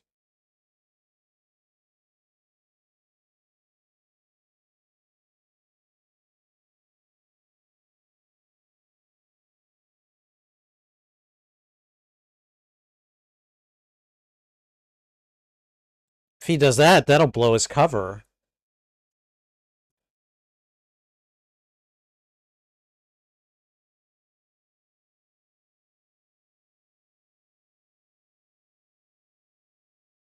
Okay, so they're similar vials. Big deal.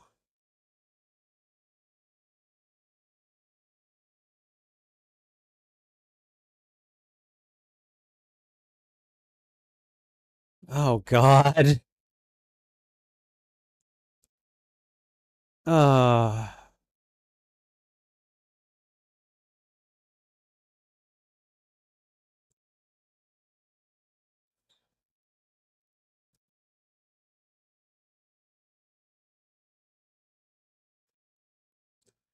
he's gonna go kill the doctor, isn't he? Or Mercedes, right?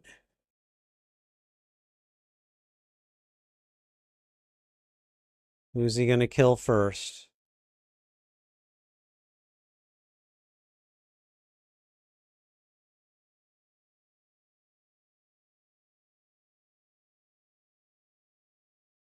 Oh, Jesus.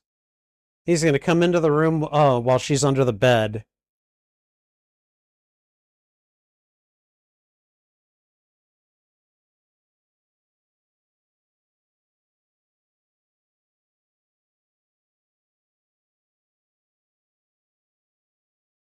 I'm just hanging out. What's your problem?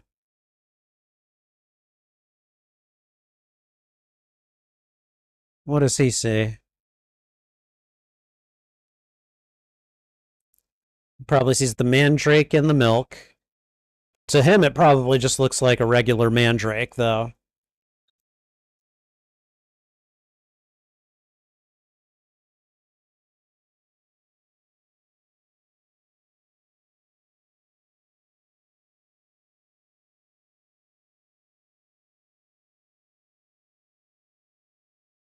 Good God.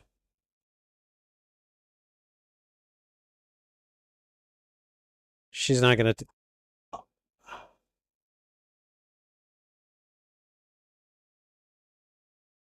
Why did he go up there, anyways?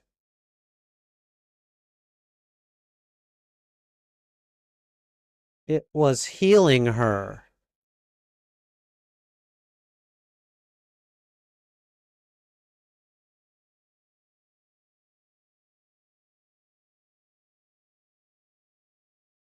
Oh, shut up, you moron. Get out of here.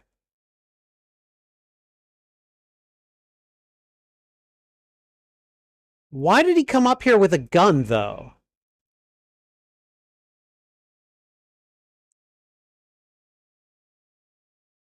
He's not her father.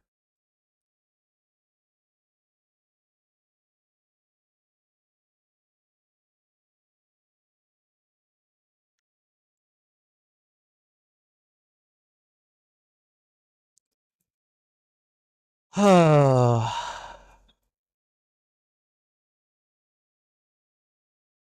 Don't do it.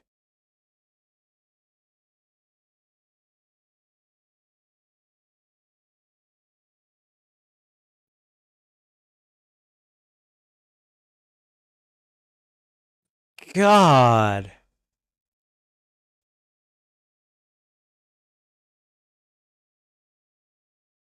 Uh-huh.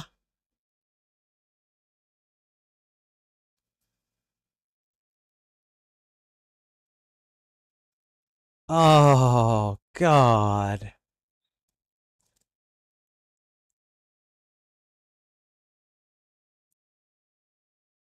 It was the only thing I could do.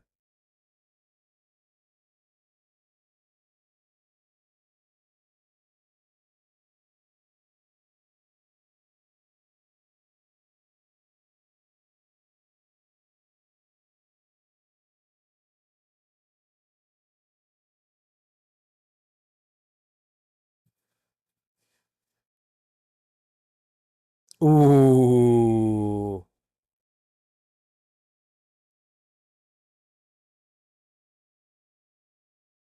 Uh-huh.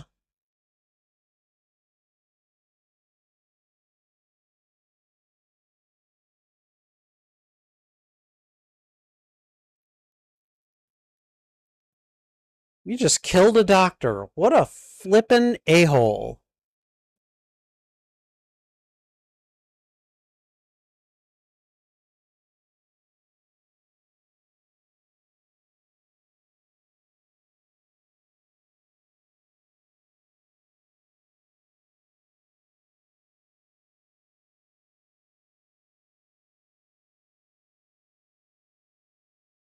Uh-huh.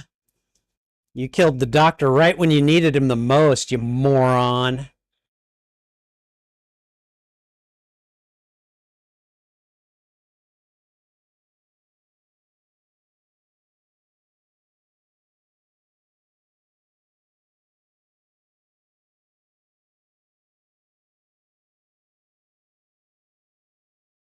Yeah, that's a lot of blood. That is a lot of blood.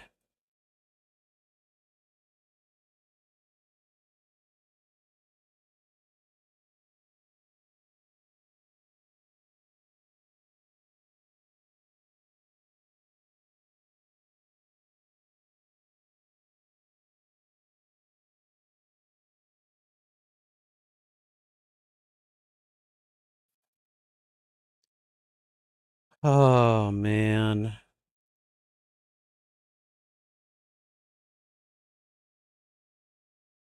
Asshole got his son.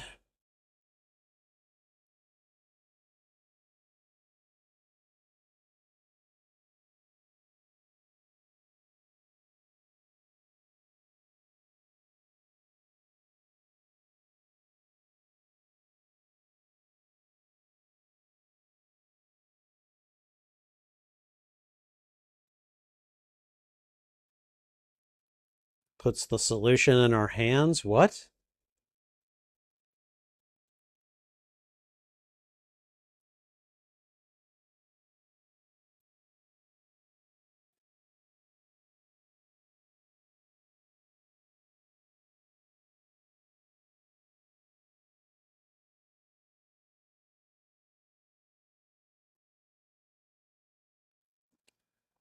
Oh, man.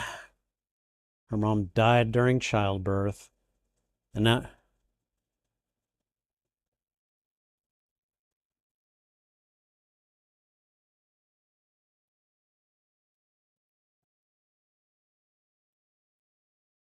Uh-oh.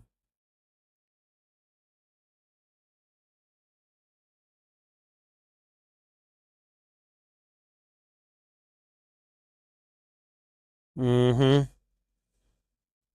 He's like, you're gonna be the mother to my son, or I'm going to kill you.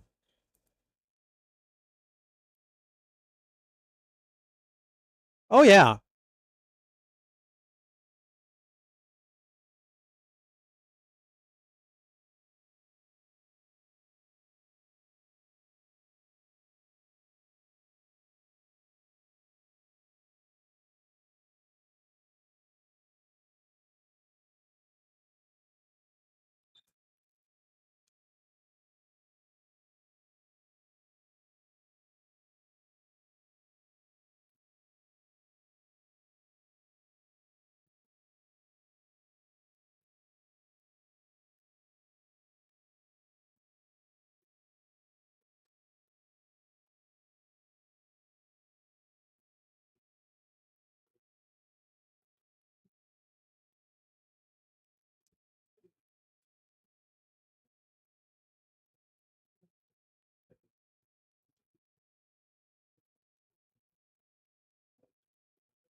Oh boy. Yep. I'm pretty sure he's got designs on her. He's either going to have her killed or be the mother to his son. That's what it kind of feels like, at least. He's that kind of asshole, basically.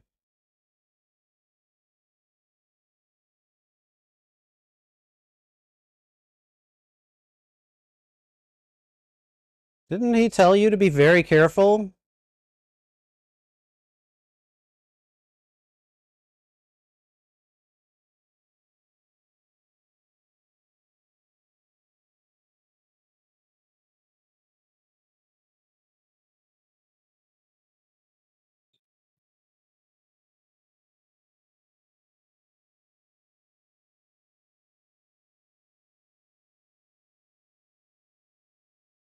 Oh, God.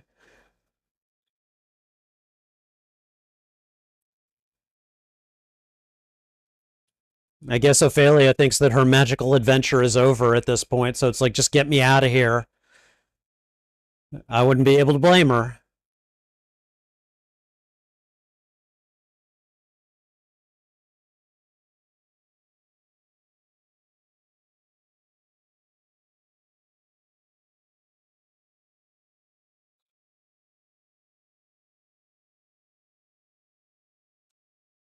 How did they move that silently that fast?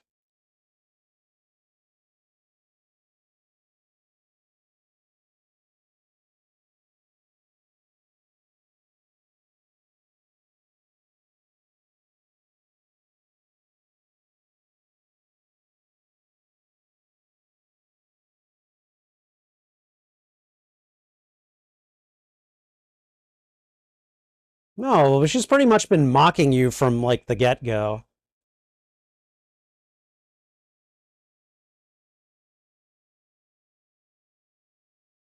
Wow.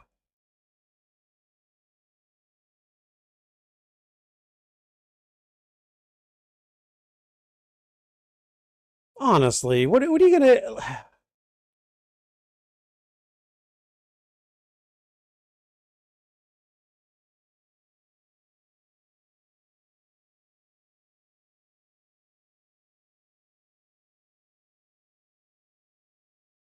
Uh-oh, letters.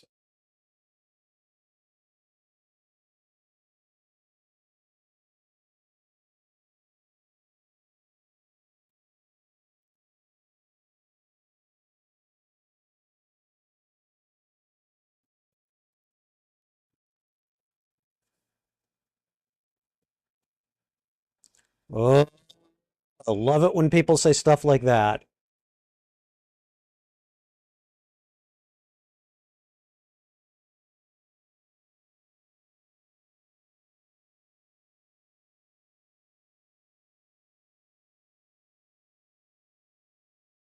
Oh, please. Pride has always been your weakness. Anyone who meets you for 5 minutes knows that.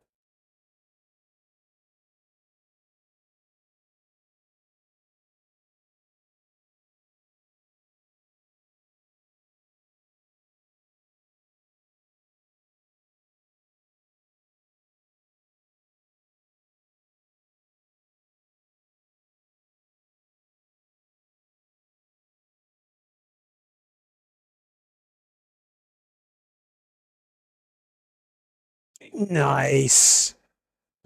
Oh, now the stomach.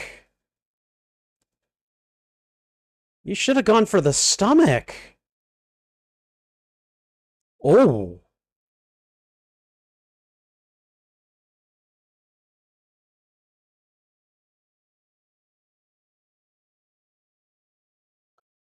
damn.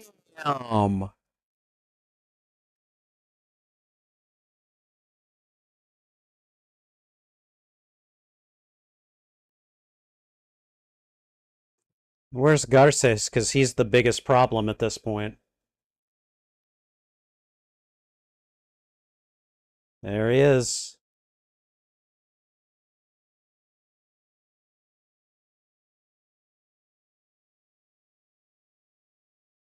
You don't want to do. Uh,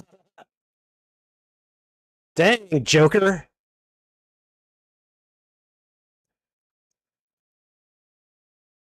You won't be the first pig I've gutted.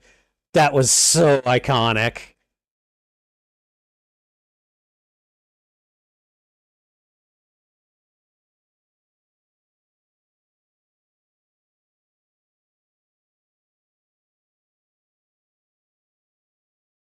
Oh, God. What are they going to do to her?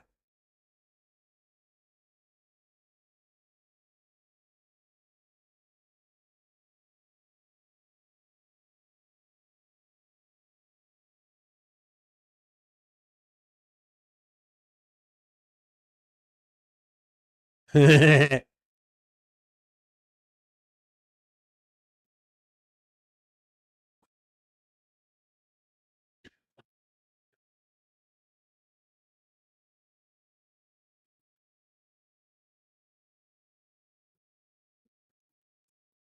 be better if you come without struggling. Oh, God.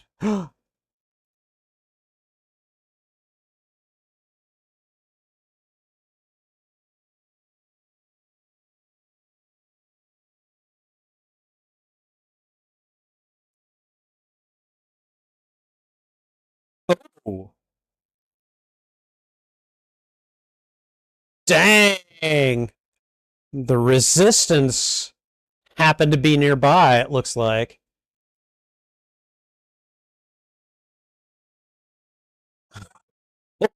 Oh, dang. Talk about lucky.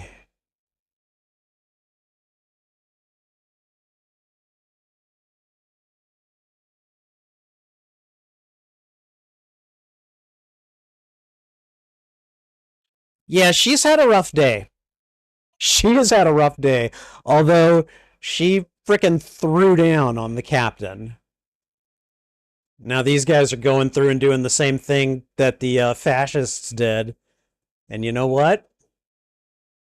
I am too petty to care. Like, you know what? Good. You get what you just. Whoa! What are you doing here? Thought I could never see you again.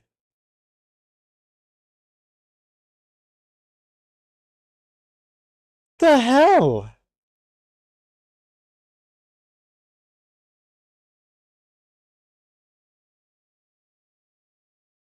Mm, do everything I tell you without question. Okay.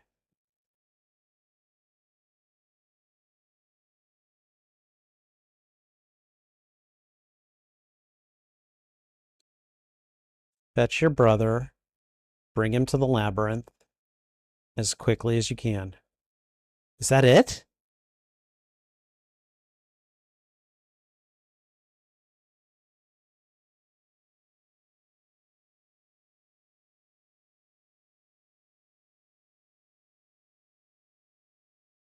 And that. More magic chalk. I mean, it's probably just regular chalk, but it was given to her by the fairy or the fawn.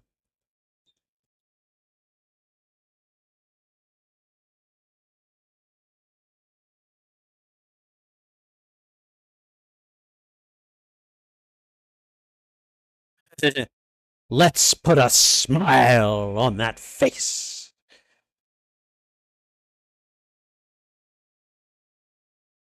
God, she got him good. Dude, no! Get a surgeon to do it.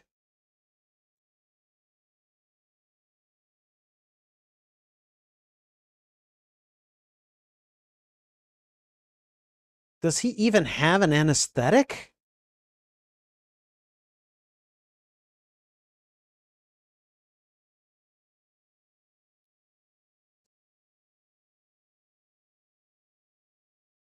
Uh-huh. Goes right through his flesh. It's not gonna be that easy, guy.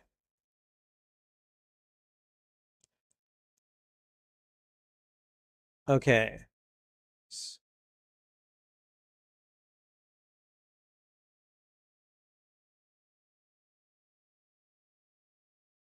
Oh my god. I can't believe he did that. I wouldn't have been able to do that. I would have been like, no, I need someone to come in and do this. I need someone to put me under. I need, you know, I'm not made of that kind of insane stuff.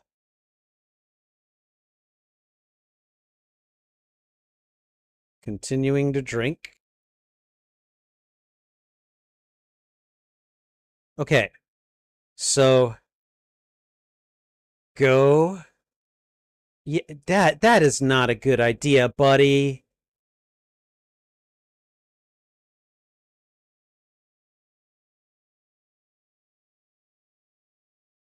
Yeah, why did you leave the chalk on top of his desk? I'm sorry, Ophelia, that was a moronic move.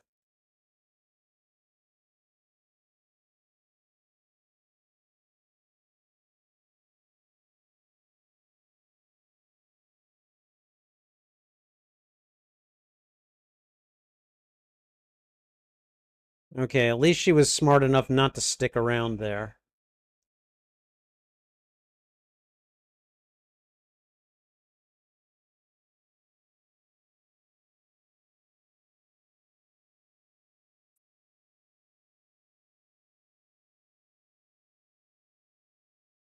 Which one is Serrano? Oh, is that the one that... No, I think I'm pretty sure the Resistance killed him. Okay, grab your brother and get the hell out of there.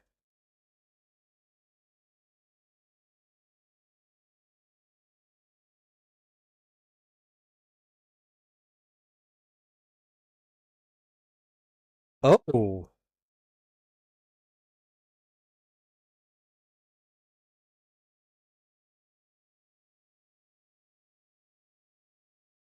Is this knockout juice? Is that what this is?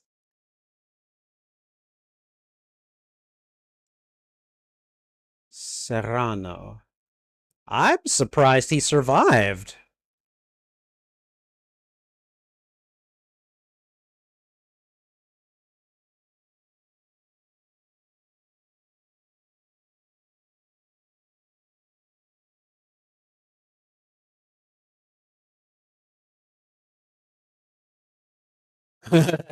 Not very many.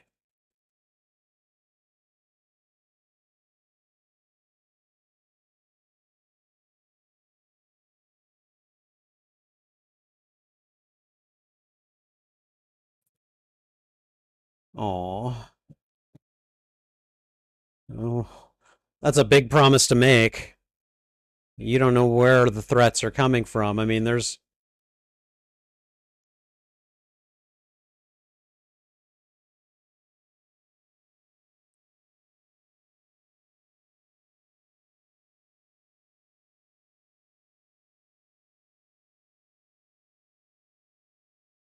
Come on, drink your drink, boy.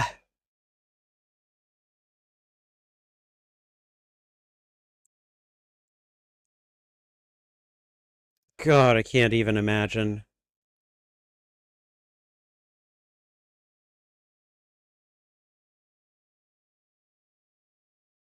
Nope, I'm not leaving him. I really want to know what she put in his drink. Okay, so it's a sleeping agent.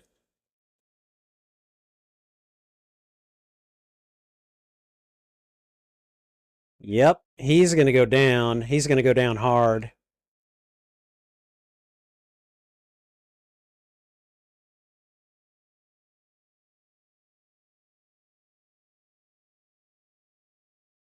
I don't know that he'd be moving this fast or this smoothly.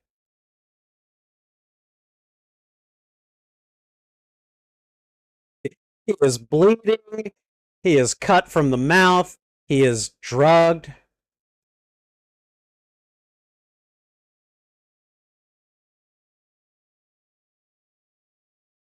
Oh man, poor Mercedes.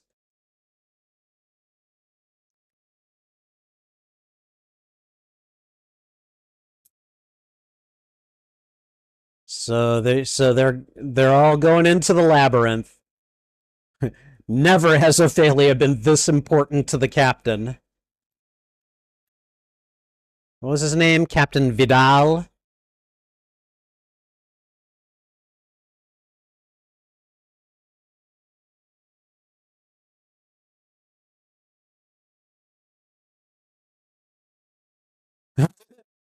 She's like just out of frame.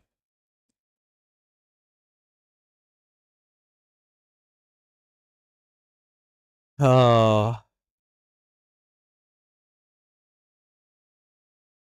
come as far as he can go. Oh, and it opens up for her. Wow. And now this poor bastard is just, as far as he's concerned, he's hit a dead end.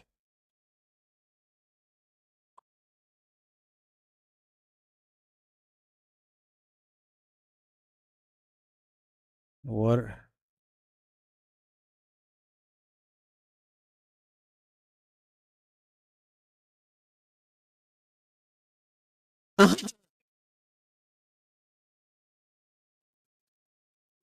Are you kidding me?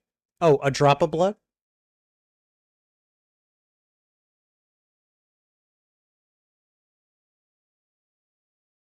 One drop of blood.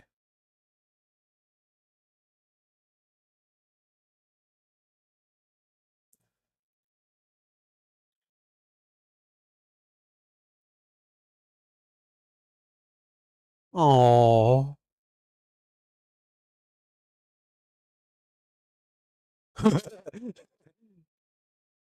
He's like, what the hell am I looking at? Oh, he sees nothing.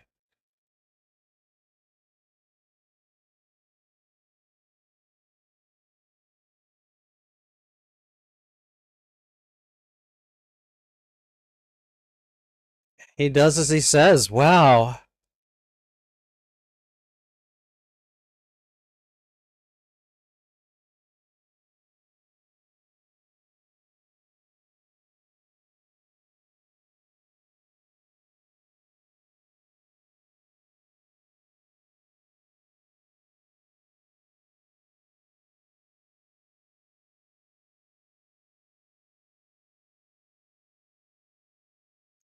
She's an innocent.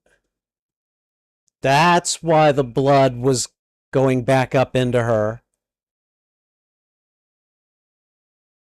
Yeah. God, what an asshole.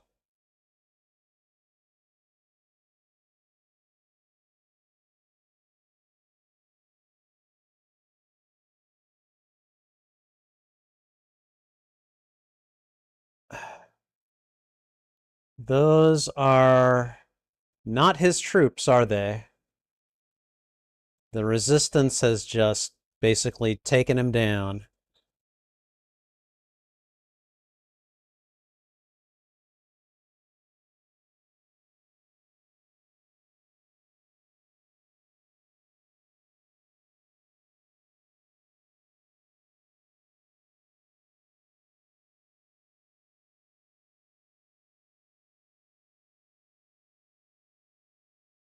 Is he going to smash the watch?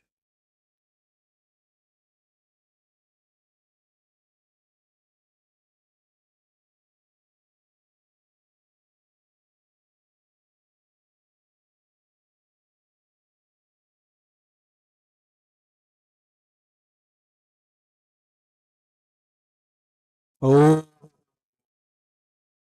he won't even know your name.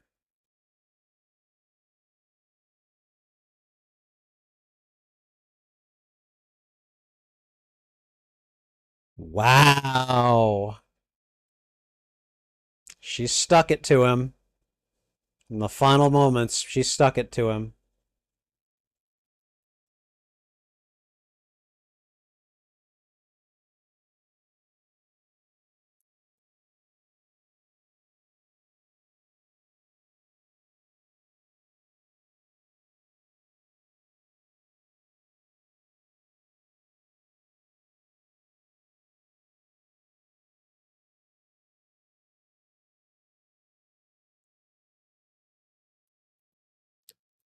Her blood's dropping in there. Again, like, it just needed one drop of innocent blood. She's an innocent, right? Yeah.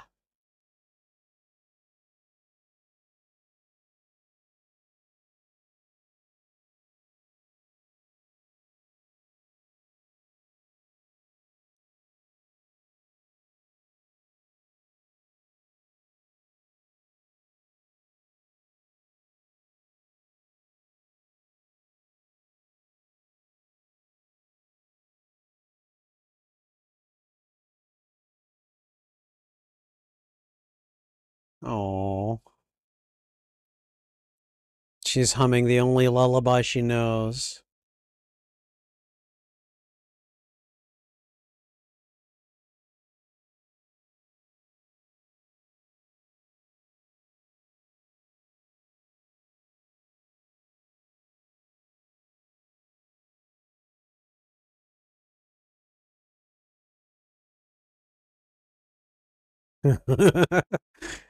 Nice, nice get up, nice costume. Wow,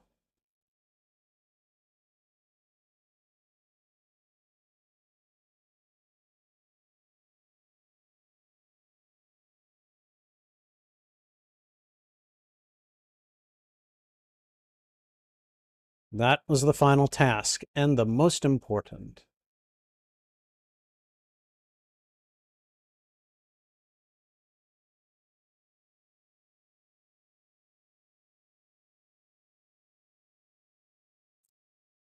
You chose the way that you needed to.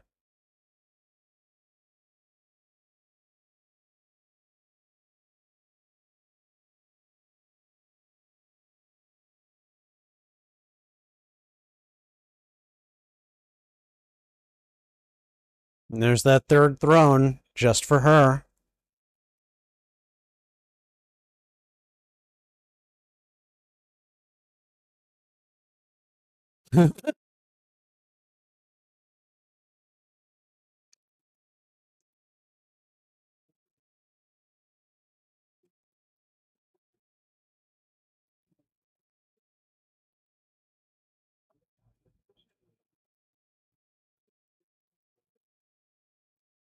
So I guess the central question becomes what happened to her?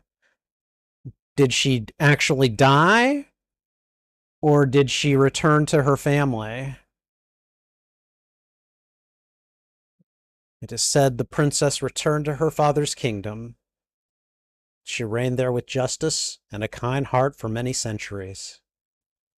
And she was loved by her people, and that she left behind small traces of her time on earth, visible only to those who know where to look.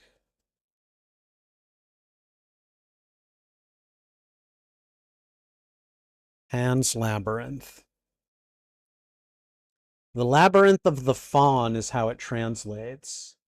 Um, we've got about 6 minutes of credits here, so I'm just gonna go ahead and let those play.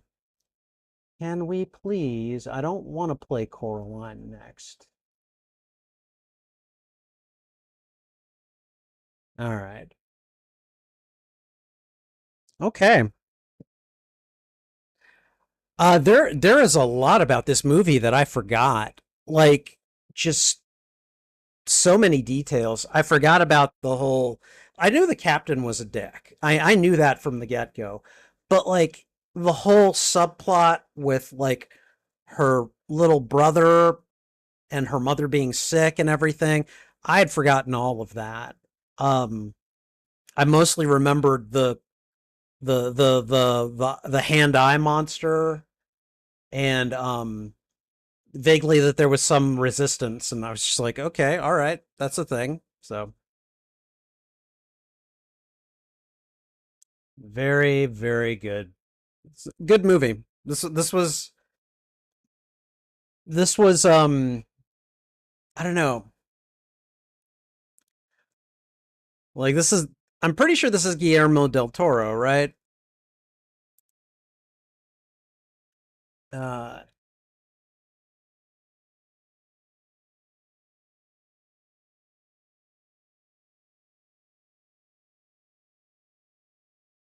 let's see. Yes, okay, this was written, directed, and co-produced by Guillermo del Toro. Um, so last time this year, or wow, hold on. Last year, this time, I was watching Guillermo del Toro's Cabinet of Curiosities. That was one of my October activities. And he definitely has an eye for the visually opulent, I guess. Like his visuals are just very stunning, from the way that the fawn looked to some of the transitions to just like I don't know, just the overall visual aesthetic of the movie was really good, at least during like the fantastical sequences. Um, the stuff that happened in the real world, like, I mean, it looked fine, but it, like, I wouldn't have known that was Del Toro just from looking at it. But as soon as we go into a Fey realm, as soon as we go in, as soon as we see something supernatural, then it's like, ooh, hello, Guillermo del Toro. I recognize that visual style. So, but yeah, overall, pretty good movie. Let's see. Let me just check and make sure. Let me see how synced up the timers are. Ah, it's actually pretty well synced up. I don't know. I thought I was about a second or two ahead, but I'd say I'm less than a second behind it or ahead of it. I don't know. I'm not going to try to figure that part out. But okay. This is we're at the 3 minute mark. We're almost done here. Mas Gomez. I was actually working in a movie theater when this movie came out, and several of my coworkers and I, um, we went to another movie theater that was kind of under the same umbrella as the one that we worked at, just corporate wise. And they were actually doing like a midnight screening of Pan's Labyrinth just for the staff. And so we were able to sit back and watch the whole thing together. And it was a really cool experience. And I again, this is like some 20-ish years ago, but like, it was really neat being able to just like maybe a dozen of us or so, and we all knew each other for the most part, just able to kick back, watch this together. It was a nice experience. It was really really cool. So, and now getting to watch this like nearly 2 decades later, and just kind of like just you know re-experiencing it, remember it, frankly, because again, there was a lot that I forgot about this. Um, yeah, this was nice. This was nice.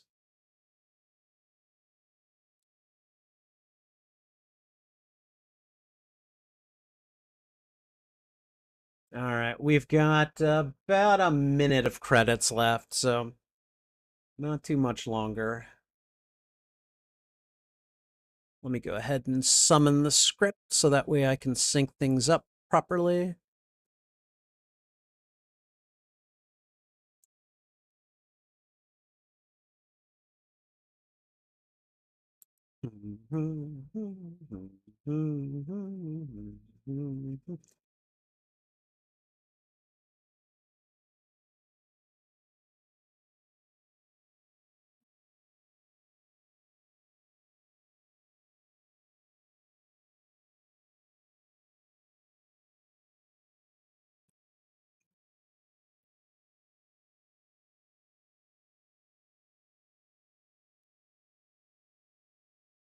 Yeah, this is it looks like this was mostly made and produced in Spain.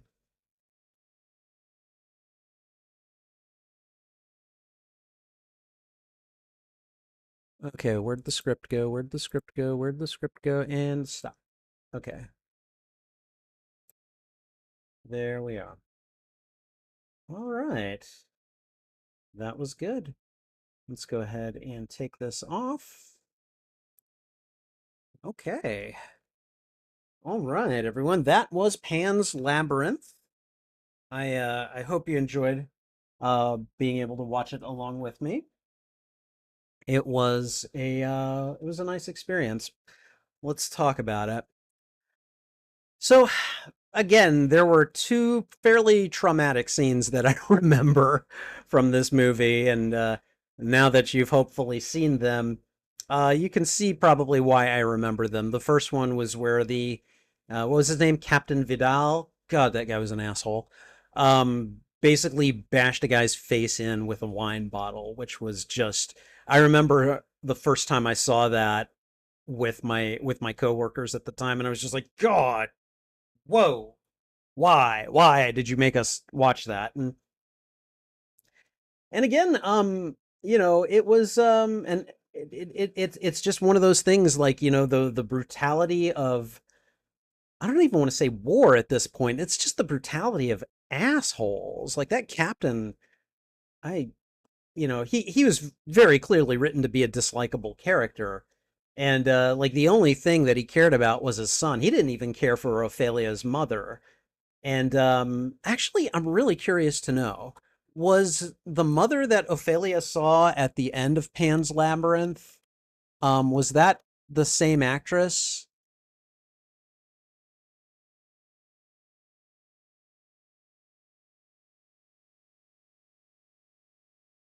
I'm gonna find that out right now. All right, I'm asking Google, was the mother Ophelia saw at the end of Pan's Labyrinth the same person as her mother? Okay. All right. The woman seen with the fantasy king at the end of Pan's Labyrinth is the same actress who played Ophelia's mother, but the film presents the mother as her fairy counterpart and part of the fantasy world. That's basically what I wanted to know. Was that same actress playing her mother at the end of the film? So yes, it was, and my God. Okay. That's probably the biggest mystery I had. So that was the same actress playing her, which makes sense just from a production standpoint. But it was also just kind of one of those like she looked just different enough. I think she had like a different wig on or hairpiece or something, and I think you only see her clearly for like one scene where she says something, and then they're all far off up in the thrones and everything. So, but oh, but yeah. Um, my overall experience of this movie, this was really good. It was a it was a dark fantasy piece, much like I would argue Tigers Are Not Afraid is a dark fantasy piece, involving a child who is simply trying to, they're trying to escape the kind of mundane world that they're in, which is in both of these movies very dangerous to them, with the aid of the supernatural. That's a way that you could describe both movies in one sentence. I would say Pan's Labyrinth is a little bit better, at least in terms of overall experience. And part of that is definitely because of the visual stylings of Guillermo del Toro. I mean, say what you want, that man knows how to bring a story to life, like in a very physical sense, you know. I thought one of the brilliant moves was hiring Doug Jones to play both the fawn and the I don't even know what that thing is called. Um, hold on. Pan's Labyrinth. What was the monster called? Okay, the Pale Man. That's all they call it is the Pale Man. And I don't know. I've got some things to say about the Pale Man in general, but we'll get to that in a moment. Again, Del Toro knows how to visually bring a story to life, and I think he is also helped by a script that really, uh, you know, focuses on the humanity of each of its characters, from Ophelia to Mercedes to Ophelia's mother, to the doctor, to even Vidal. I mean, he's an asshole, so you could argue that he's a monster. But I mean, part of humanity, because there are lots of assholes out in the world, being human is also being an asshole, and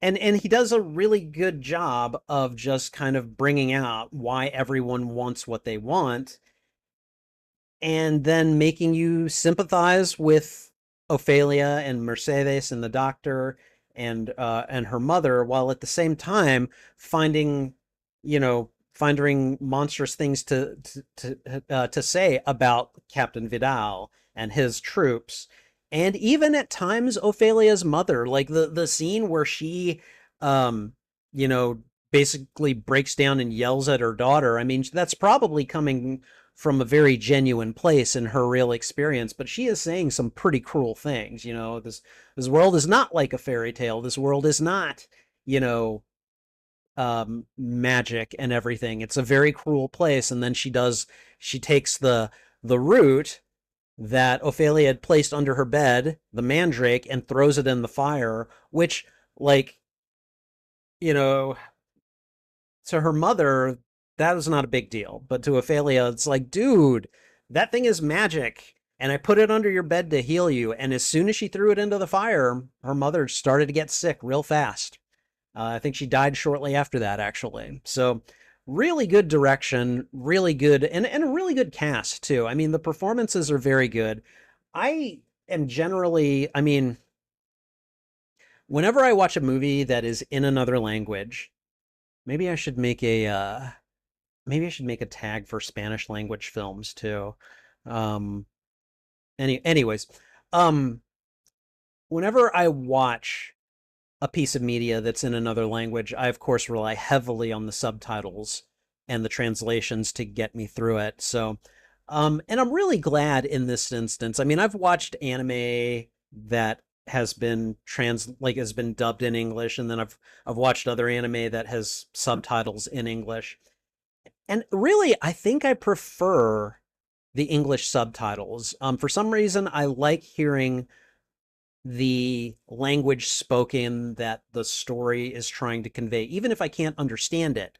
Because again, I will read the subtitles. Now, you could argue the subtitles will take my focus off of things that are happening on screen. I have never really found that to be the case. Um, and I just think that it really helps the kind of overall delivery of the story in this instance. I want to talk a little bit about Doug Jones, because I love that man, and I didn't even know it. Do you know that he was in Buffy the Vampire Slayer? He was one of the gentlemen. You guys remember that story? That episode? It's from the episode called Hush, where the cast are not allowed to, they can't speak during part of it.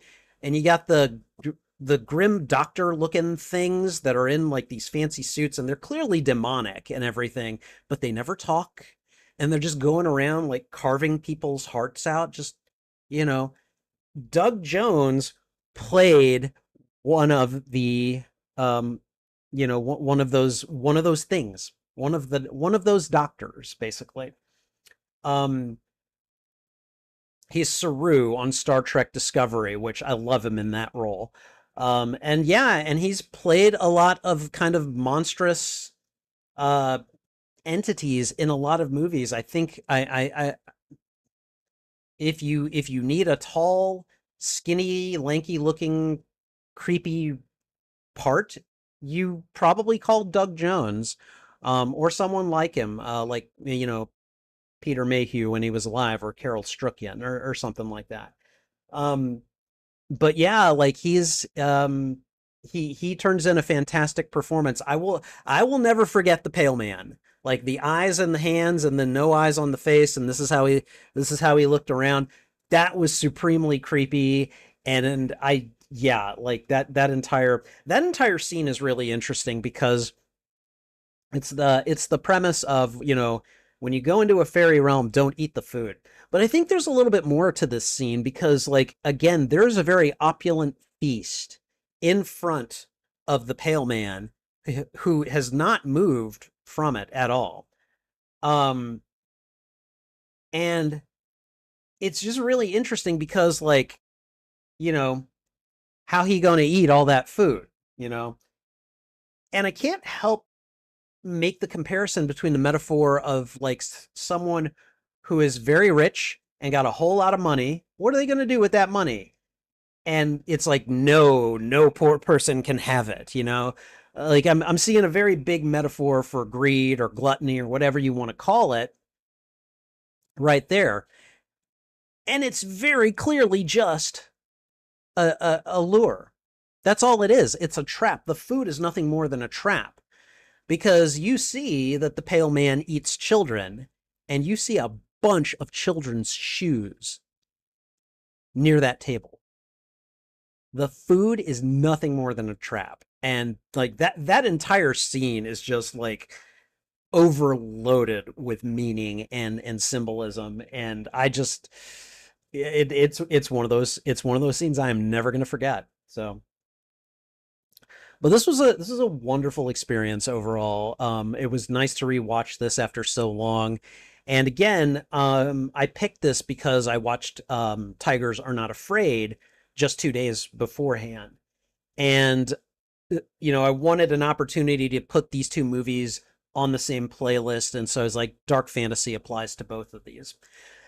Now the question I guess one question I would leave you with is Pan's Labyrinth a horror movie? And I would actually make the argument that this is a horror movie in the same way that Tigers Are Not Afraid is a horror movie, because dark fantasy for sure, absolutely for sure. And I'm starting a tag playlist for dark fantasy movies because I have found I like dark fantasy, I like urban fantasy. I'm making distinctive playlists for those, and this movie and Tigers Are Not Afraid are both going to go on that list. So, there are a lot of dark and unsettling visuals in this movie, just like in Tigers Are Not Afraid. But also, like in that movie, in Pan's Labyrinth here, we have the supernatural elements are not, like with the one exception of the Pale Man, which she could have avoided if she hadn't been stupid. But basically, the supernatural elements are not really harmful to the protagonists here. There is, the horror really comes from the people in the real world around them just doing terrible things to other humans. That's really what it comes down to. And so I feel really good about kind of grouping these movies together at a time when I watched them, because I do think they have a lot in common. They don't have, they're definitely not ripping off each other, but a lot of these thematic elements and visual elements are certainly present in both, and I really like that. So, overall, I would give Pan's Labyrinth a solid 4 stars on my Letterboxd review. Whereas I think Tigers Are Not Afraid got 3.5. And and again, I would say that Pan's Labyrinth is definitely helped along by Guillermo del Toro in terms of his visuals, in terms of his directing, in terms of just the production value all along, or that in terms of the production value just that is present here. And we had we had characters that I definitely felt a little bit more connected to. And we had a story that really was a lot more successful at kind of grabbing me and just pulling me into it. I was just fascinated by this movie. And I mean, like, this has got a longer runtime than Tigers Are Not Afraid, and I definitely felt the, like, I didn't feel the full 2 hours of this one. This one felt in a lot of ways just as short as Tigers Are Not Afraid, which, again, and I'm not bashing Tigers Are Not Afraid. I'm just saying I think Pan's Labyrinth is a little bit better than it. So, in any case, I really enjoyed watching this, and hopefully you did as well. Thank you for watching this reaction. If you enjoyed it, please go ahead and thwip the like button, and if you haven't already, consider subscribing as well. Also, consider sharing this out to your friends, your family, your followers, anyone that you think would enjoy my reaction to these media. What'd you think of this movie? Did you like it? Did you dislike it? Let me know why in the comments. I would love to have a conversation with you about this film. You can find the full and unedited live stream of this. Hold on. Yes. You can find the full and unedited live stream of this reaction on my YouTube channel. There is a master playlist. Hold on. There is a master playlist of all movies that I've watched and reacted to, and I'm dividing them up into smaller playlists, usually by genre. Pan's Labyrinth would be under the fantasy, horror, war, and drama genre playlist. And I've created a couple of tag playlists. This one would definitely go under dark fantasy.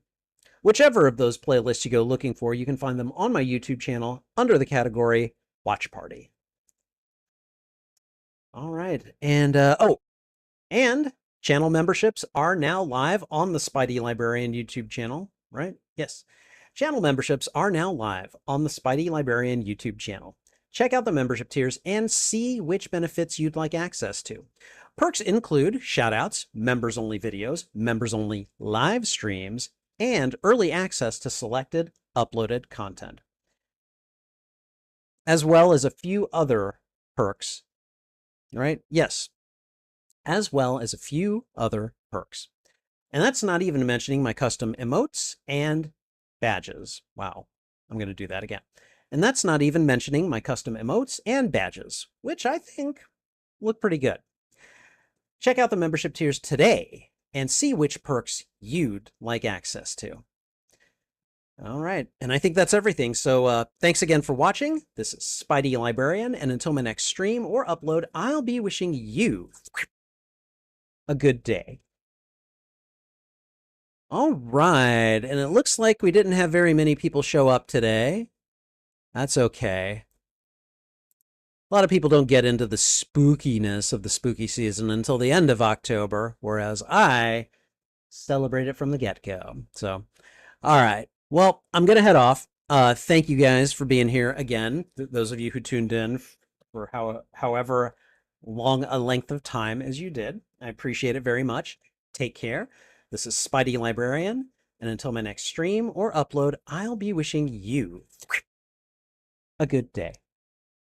Bye!